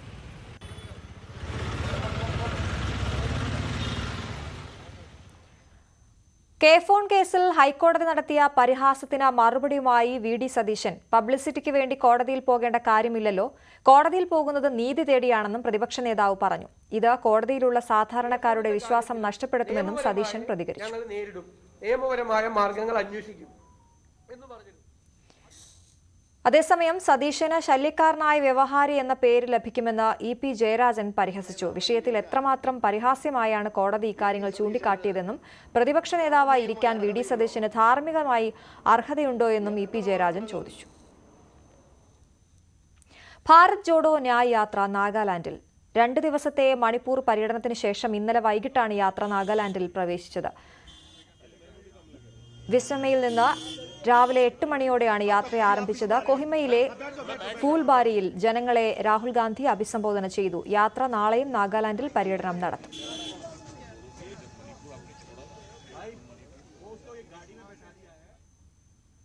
സ്പോർട്സ്. മികച്ച ഫുട്ബോൾ താരത്തിനുള്ള ഫിഫ ദ ബെസ്റ്റ് പുരസ്കാരം ലയണൽ മെസ്സിക്ക്. എർലിംഗ് ഹാലൻഡിനെയും കിലിയൻ എംബാപ്പയെയും പിന്നിലാക്കിയാണ് അർജന്റീൻ താരം പുരസ്കാരം സ്വന്തമാക്കിയത്. 8ാം തവണയാണ് മെസ്സി മികച്ച ലോക താരത്തിനുള്ള ഫിഫയുടെ പുരസ്കാരം നേടുന്നത്. മികച്ച വനിതാ താരത്തിനുള്ള പുരസ്കാരം സ്പെയിനിന്റെ ഐറ്റാന ബോൺമാറ്റി സ്വന്തമാക്കി.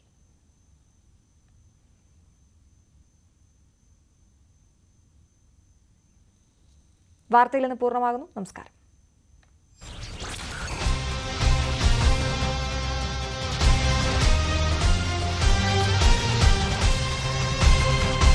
ഈ പരിപാടി